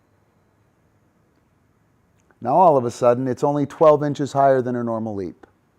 There's a dog under there, okay? So first, that's the first thing you have to realize when you're throwing flips and when you're doing anything with the dog that requires them to get in the air. There's a dog under there. They're taller than they are small, okay? So I have dog's tail, dog's head, right? If I want to flip counterclock, I throw outside of the dog's body and I point the rim at the dog. If I turn here, the dog can't catch it. If it's straight up and down, vertical, and it's over here, the dog can't catch it, right? The only place the dog can catch it vertical is directly overhead, and not all dogs can do that, right? If I go on this side, left hand is a great way to do that, right? And it's a tiny little toss. I want to put it outside of the dog's head with the rim pointed at the dog. Here's where people get in trouble all the time. They set up out here and they throw it here. And now it goes over the dog and you see the dog's head. How's the dog going to catch that? Has to be there for that. I would have to throw that like this so that it passed them. I want to make sure that it stays outside of the dog's head. So if I throw here, it goes out there. If I start out here, it stays out there. If I'm over here, it stays out and I throw it out there. Or I start here and it goes out there. Absolutely critical. Number one error of flips, most likely, is to have this or this. Again, dog can't get it on this side. Head to there, impossible, right? So be careful of like, when I throw, I want to set it there, set it there, set it there, right? Now, cupcake, keep in mind, let's say that's cupcake height. When I throw it there, it's right there. She stands up, it's probably underneath her, right? When she stands up, there's a dog under there, right? So there's a dog under there, super important. If I'm going to throw to this side, I'm here, out there, right? That's important. Another thing that's important, where the rear end is. If we're throwing, flips happen behind your dog's head, and I'm going to have to revise this because there is a way to do it differently. And some super cool players, the Japanese in particular, do it a little bit differently. But all of their dogs are studs. All of their dogs are complete frickin' studs, right? So if I put the disc here or here at the dog's head, the dog has to jump up, right? Catch it, and then lift the rear, right? And not all dogs are powerful enough to do that. Not all dogs are aggressive enough to do that. That is a back tuck. Boom, pow, right? And so when we do a back tuck, when we do a back flip as a person, I used to demonstrate this at camp. I would actually show you the difference between the two flips. Can't do it anymore. Old, fat, bad shoulders. But when I do a back flip, what lifts my rear, my lower legs, is the set, okay? By hitting hard here, it pulls there, right? And when I put it in at the dog's face, they don't have arms that pull. They don't have arms that flex like that. So I have to get the disc past the dog's head, right? The back tuck goes up, rotates, drops. Standard back flip. Bang. Rotates, drops, right? I'm not teaching that flip because that flip requires a stud dog with super powerful lower body that drives up, right? What I'm teaching instead is something of a back handspring. Back tuck is here, boom, and that set pulls the rear. What I'm doing with my guys is a back handspring. There. And that rocking back there, right? I'm putting the target right there for the dog. So the dog is looking here and they go right to there.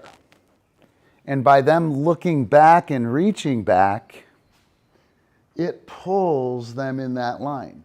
And now they're committed, and now this is already, you have some momentum, some inertia, and it goes over real easy. Starting here, getting inertia, hard. Starting here, with my shoulders flying back, my legs come up automatically.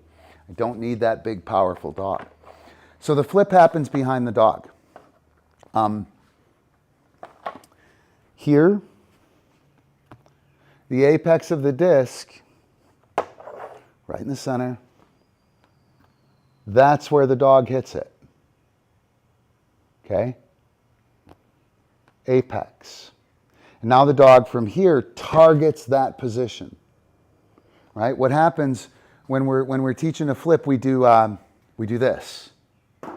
We whip it by the dog. It goes, oh shit, there it is, right? And that works, right? That works. But then the dog is not really targeting the disc. We can do that, get it working, and then we want to adjust that apex. So I can apex here, right? So the top of the throw, wow, I missed one, funny. The top of the throw is right there in my hands. I can also drop into that, right? So I can go 2 inches higher. I can go 6 inches higher. I can go 1 meter higher. Wasn't quite it. There it is. Bang. And I shouldn't move that hand. Well, watch out. Bang. Right? So I want to control the apex. I want the apex to happen about the middle of the dog, maybe a little further back, right? So I can go here, boom. You can see that apex right there. Hang on, let me see my camera.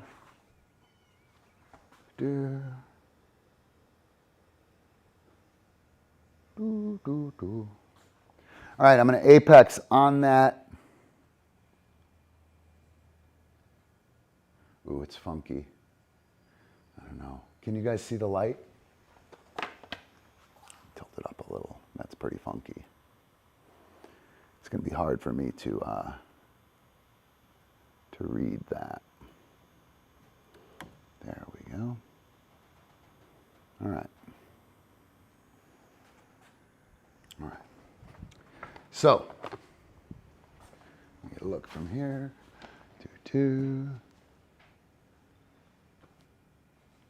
All right. So I'm going to apex right on the light. Ready? How'd I do? I hit it?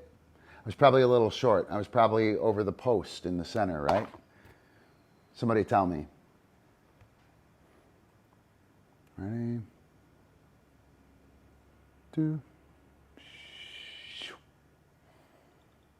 Right? There. Got it that time, right? Second one better? So I want to apex.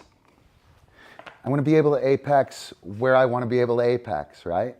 So you see the ottoman out there, right? I can hit the ottoman. Yeah. I can also apex.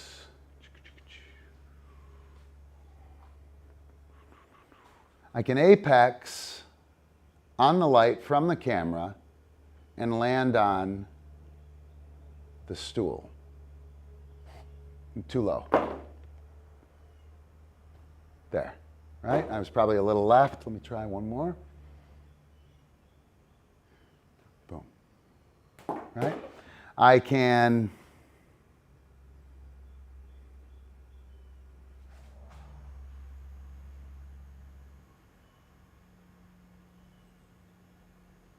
right? It happens all the time. Happens all the time. Thank you, Antonis. Let me see.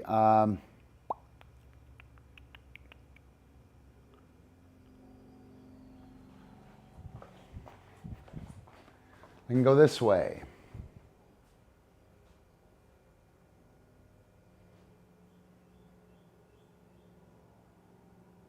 So I'm going to drop it on that. Not going to worry about the apex. I'm going to worry about the depth.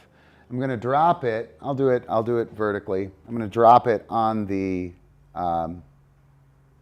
Ooh, that'll work. Hang on. That one. I'm going to apex from the camera. It'll cover the light, or it'll hit the light, and I'm going to drop it on that wood. I'll cover that light right there. Do. Little short of the thing. How'd I do on the light?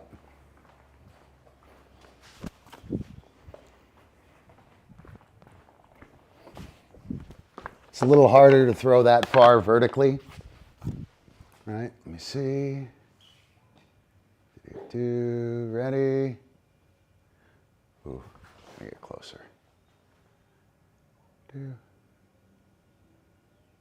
I'll go ahead and throw the vertical. Right? There. You get it? Short though. Push it a little further. That's outside. Come on, one more. Might have got it that time, right? Point is, you have to be able to adjust the apex and the depth. Dog is here. I want the apex back in here, over the dog's loin, or like their first rib or their furthest down rib. I want the apex there, which usually puts the landing a foot or two behind the dog. Thank you, sir.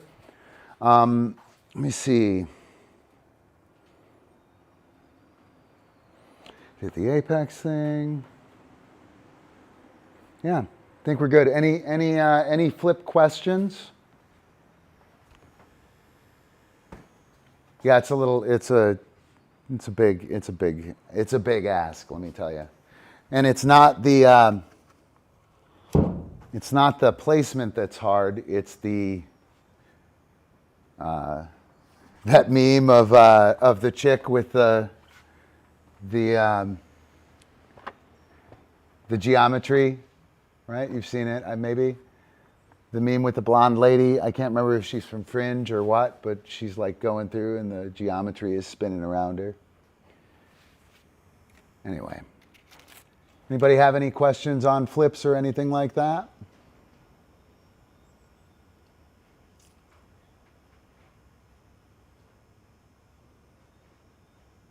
Yeah, dude, that is super important, Antonis. I'm really excited to explore that. Right? We were doing that when I was doing the pedestal with Swiffer. This hold, attention, that. When I was doing that, when we mark yes, wait, we're reinforcing with the weight.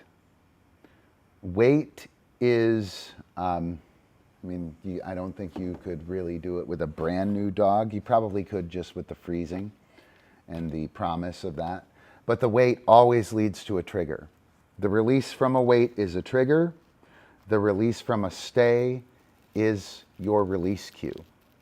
So when you do a wait, when I ask him up there, wait, and I say stall, he's now waiting for the trigger. And he can't move until the trigger happens. And he can't because he knows that there's no question yet. There's no thing happening, right? The trigger and the weight are the same thing. If you have a strong trigger, you have a weight. So if I mark when the dog gets on the pedestal, the dog puts her front feet on the pedestal, wait, they're going to rock back and they're going to chill and wait for the trigger. I can also mark yes, wait, and that will, yes, wait, and that'll put the dog like, when is it fucking going to happen? And that will like forward load the dog into the next behavior. And I can I can manage my dog's, I don't know, aggression on the next skill or intensity on the next skill with that kind of yes wait or wait itself. But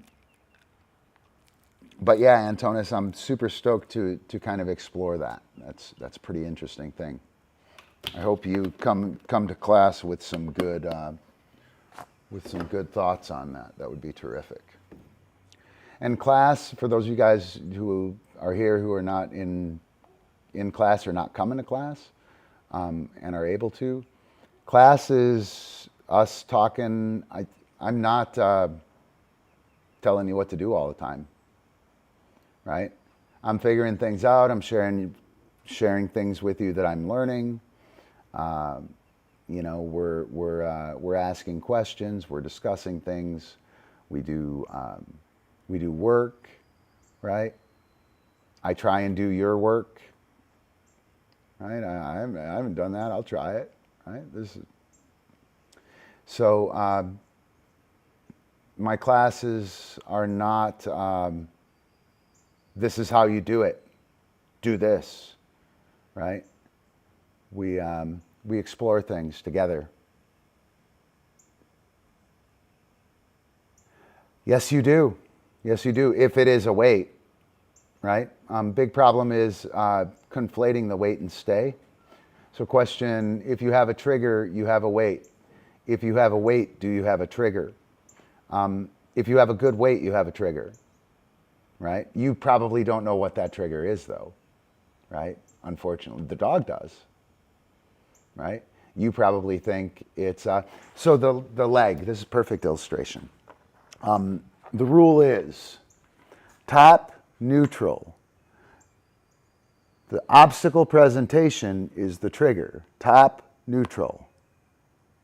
The obstacle presentation is the trigger. The disc is not the trigger, right? The thing is, top, neutral. Before this hits, this can happen. This happens. See that?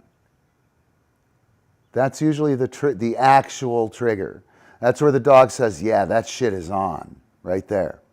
And what happens is, I do this and lift. I know it's the leg. Or even better, I do this and then tap. And people think it's the tap. It's not the fucking tap, dude. Not the tap. It's the thing that happens before it. The earliest identifiable thing, right? When I do top and I go here, that foot moving is the obstacle presentation. That's what the dog reads as the obstacle presentation. And so I tell the dog to wait, right? And I step back and the dog goes, what are you doing? Why would you do that? I didn't present the obstacle yet. When the reality is, we know that this is our intended trigger, right? But some things happen before that. That happens. That happens. This happens, right? All of this happens. All of that stuff happens beforehand. So if we have a wait, we do have a trigger, but we don't know what that is.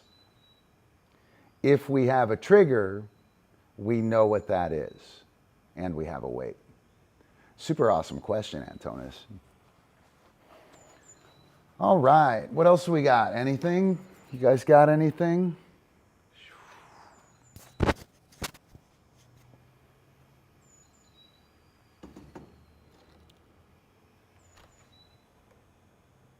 Yeah, you tell him. You tell him, Byron. You tell him.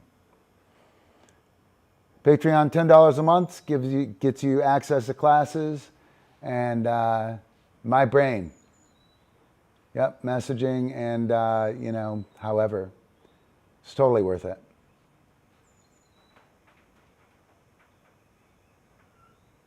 Nice, Cheese. Nice. Well, it's hard to perform sometimes, so you're doing better than most of us. No stage fright there. Funny, funny. Cheese has a sweet little trail dog. She's a little ragamuffin pelt, right? She's cute, man. She's super cute. She is super cute little dog, and she's a trail dog, river dog, a little tiny thing, like a Westie poo or something like that, a little brown Westie poo. Who knows what she is? Can hardly. All right. So, what else do we got? Anything?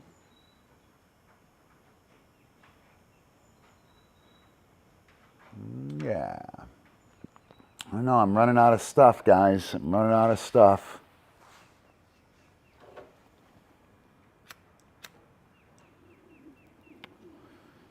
So I am super, super stoked about that Play Plus stuff, man. And Antonis, your session Wednesday was fucking on point, dude. On point. Antonis went from him and his dog looking like Swiffer, and I handled Swiffer okay. I didn't respond to it at all, right? But you could tell Swiffer was doing all the things. Antonis was trying to keep up with the dog, right? And his dog's awesome. His dog knows all the skills, right? So she knows. And we set it up, and she does it once, she does it twice, then she starts to go a little faster than him, and he allows her to go. And on Wednesday night, what we had happening was, what did you say? You were able to stay in front of her the whole time, right? He drove her through all of the behaviors. She followed him, right? And it was easy. It wasn't like he was struggling to keep up. If you're struggling to keep up with your dog, you need to come to class, right? Yeah, it was pretty fucking awesome, and I'm super stoked. So let's see, what else do we got? Oh, Antonis, did you get the ball work in 5 sessions? Did you get that note? I can drop it in chat. I'll drop it in chat.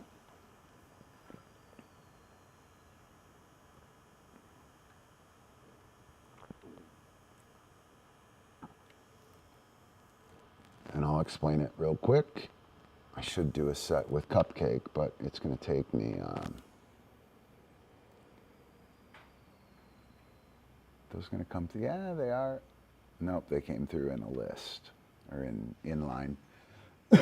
Okay, so we have ball work is our vault foundation. And I wrote this down. I don't know if it was during the live stream last night. I think it was. Or if it was in class. But I think it was Tuesday night. Can't fucking see that far. God, that's so sad, guys. Here, let me turn it into a header so I can read it. Sucks getting old, man. It beats the alternative, but dude, it sucks getting old.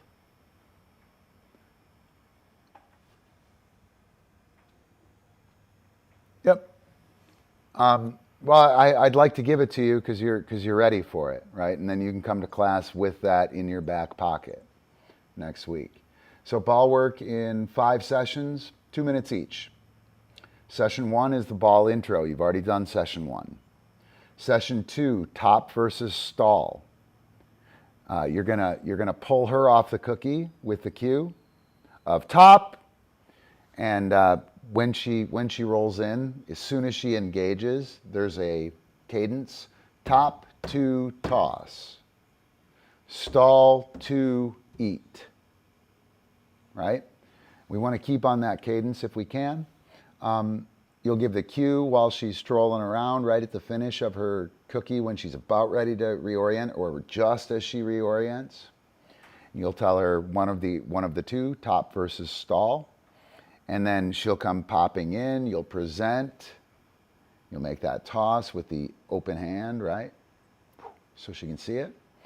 And that'll be top to toss, stall to eat, right? And you want to do that, I'll show you what it looks like. Dog's over here, chewing, chewing, chewing. Top to toss. Dog eats it. Stall to eat. Right? And you'll have to run the line of, you'll have to figure out how to not affirm her approach and tell her to come in, right? And who cares if you're affirming the approach on this? She won't know what the fuck's happening yet. And later you won't need to.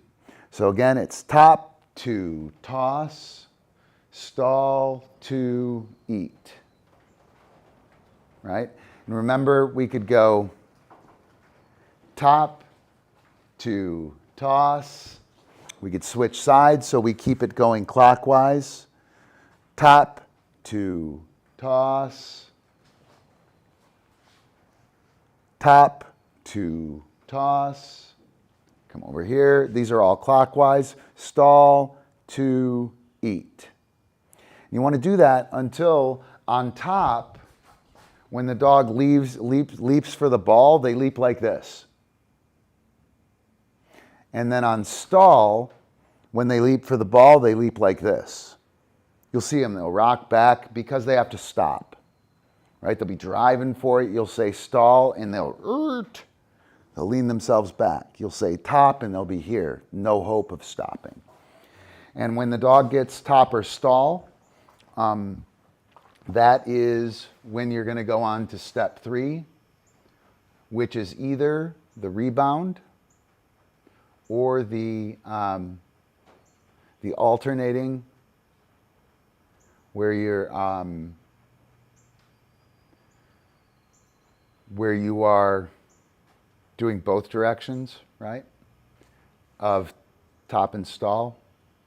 So you remember how we started with, no, we didn't do back and forth, so never mind. Session 2 will all be in the strong direction, usually to your strong sides. That'll be clockwise. Dog will come this way, you'll switch sides on the ball. Right? Dog will come that way, this is clockwise, top to toss, they're out there. I walk around the ball. And now they come back from there and they're still going clockwise.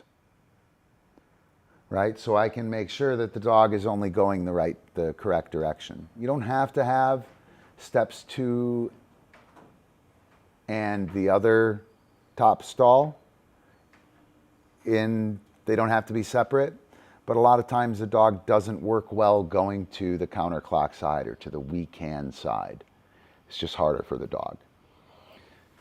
So sessions 3 or 4 will be rebound or top, and then session 5 you'll do all of them, and you'll do them live speed. And that was not very helpful. I'm sorry if that confused a bunch of people. People should have left on that one, Byron. That would be one you should have left on. Wasn't very good. But we'll clean it up, and we'll clean it up in class. I know what I'm talking about with it, and it is nice to have like a breakdown, a series for that. Let's see what else I got.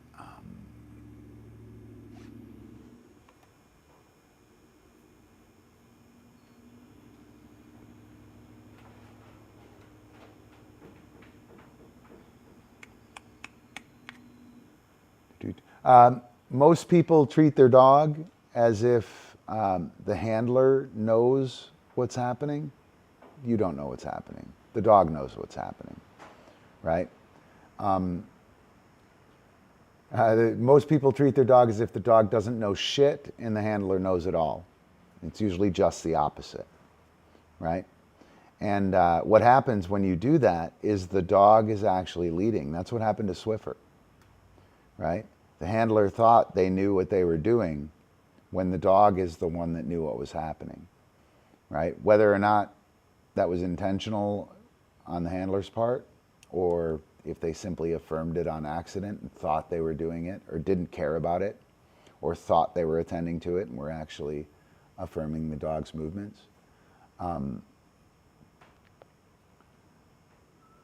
The dog, the only one who knows what's happening, what's being reinforced, is the dog. The only one who knows what's being punished is the dog. Hey, what's up, Ace of Hogan? Yeah, I'm glad it looks good. Oh, you know why it looks really good? Doors open. You got like natural light, supernatural light. So I have some things to film. I can't wait to get in here and do it too. The big box of jam.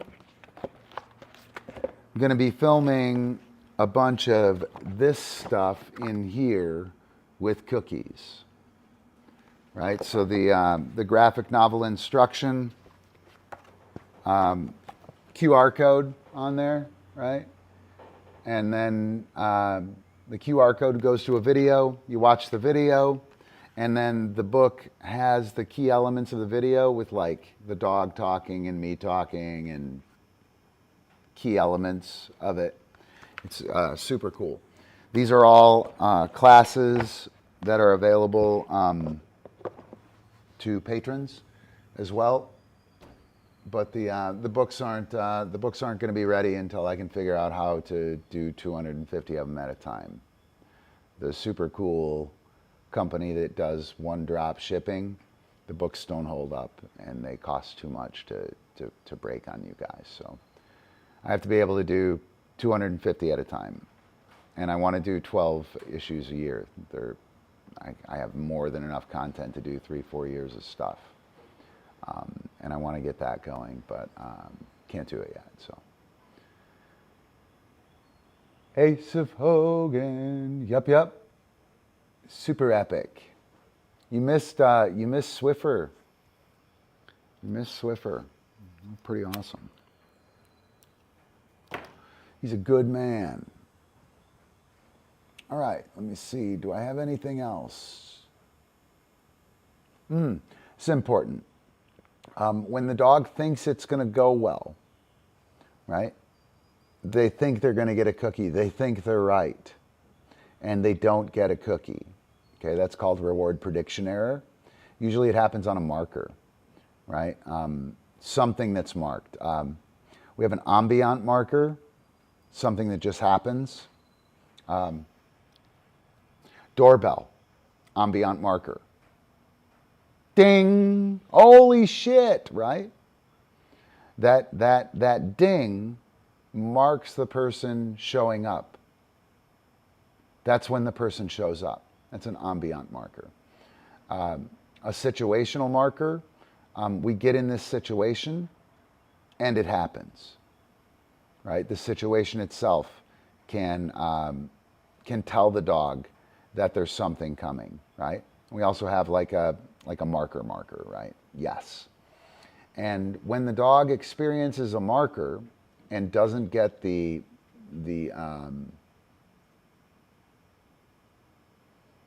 reinforcement afterward, it's called reward prediction error. And it's not very common. It's too simple to talk about, actually. If a dog is trained on pleasure versus enjoyment or achievement, right? If the dog is just taking cookies rather than making cookies happen, when they experience reward prediction error, they're going to break, right? They're going to fold. They're going to be pissed off, frustrated. When the dog experiences reward prediction error while they're in a game, enjoyment, achievement, right?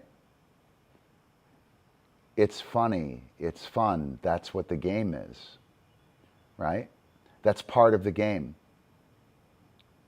Imagine playing basketball and missing and crying or freaking out. Oh my God, you don't do that.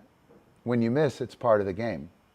That's what makes the game exciting. That's what makes it a game, right? So reward prediction error on enjoyment is a funny joke, right? I can't do it. We have youngsters here. I can't use the metaphor I want to use. I got to find a different way to say it. Can't do it. It's not fit for children. YouTube will ban me. I don't want to get banned by YouTube.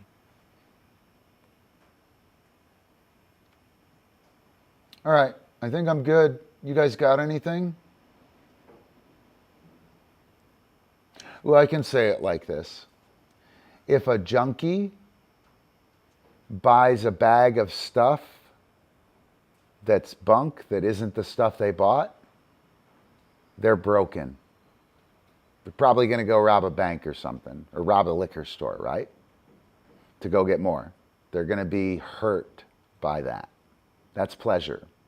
Pleasure fulfills a physiological hole, and that becomes a black hole that needs more and more and more pleasure. That's how we get addiction, right? If a group is partying and the drug they purchased as a group is bad, we laugh and we remember it and we tell stories later about it, right? That's enjoyment. And there's a big difference between the two. So when we experience reward prediction error, when we have a mistake, if the dog is playing, they don't care. If the handler is playing, they don't care. I don't care. Doesn't matter to me. Oops, I missed it. Who cares, right? If, on the other hand, it's pleasure-based for the dog or for me, I take personal affirmation from my dog getting it right. Oh, by the way, that's always happening. People are always trying to make themselves feel better by their dog doing it. And that's a black hole. If you start to not do well and you make the dog do it to make yourself feel better, that's a black hole. You'll get addicted to that. That will be a tell and a failure in your training. Right? So if the dog likes what they're doing, they're fine missing it. It's not a big deal. Oh, you got me that time, Ron. Fucker. I'll get you next time. Right? It's fun. So, all right, that's what I got from the last week. Yep. So there you go. Who else has anything? Anyone? All right, I think I'm going to take off.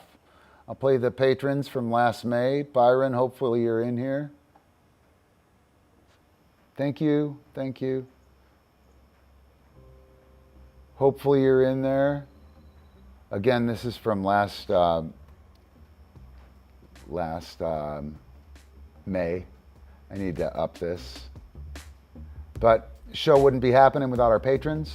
You can become a patron at patreon.com/pvibe. You can check out our site. That'll do it. You can get there. Patrons at the vice director level and above get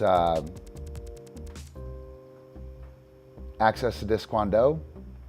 And patrons at the bus buddy level get access to all classes. So, Maggie, you got it. I'm glad you stuck around. I hope you got something nice out of it. Things are really cooking. Try and get back into class. I'm able to explain the shit that I'm talking about now, and we can demonstrate it. Cool? All right. So, become a patron. Like, share, subscribe, all that fucking cool stuff. I'm going to play us out with Badass Meme Roll number 4. Here we go. God, I can't see. That's so terrible. All right. We'll see you guys soon. Have a good one. Thanks a bunch.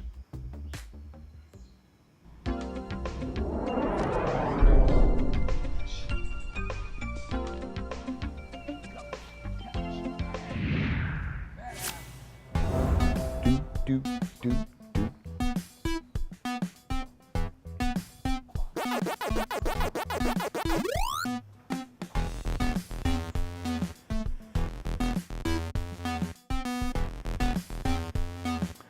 Leave my mic on.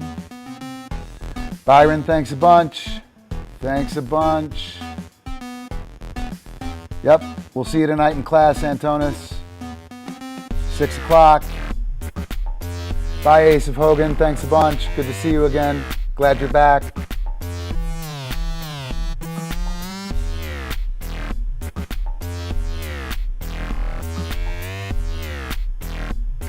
Ah, George, you caught some. Awesome. I'm so stoked, man. This was from the conversation last night, man. That's why I was here. I'm glad you made it.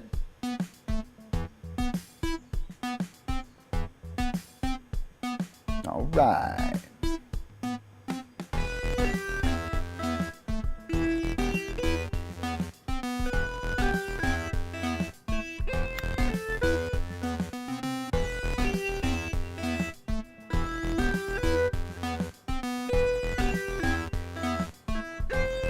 Rockalele.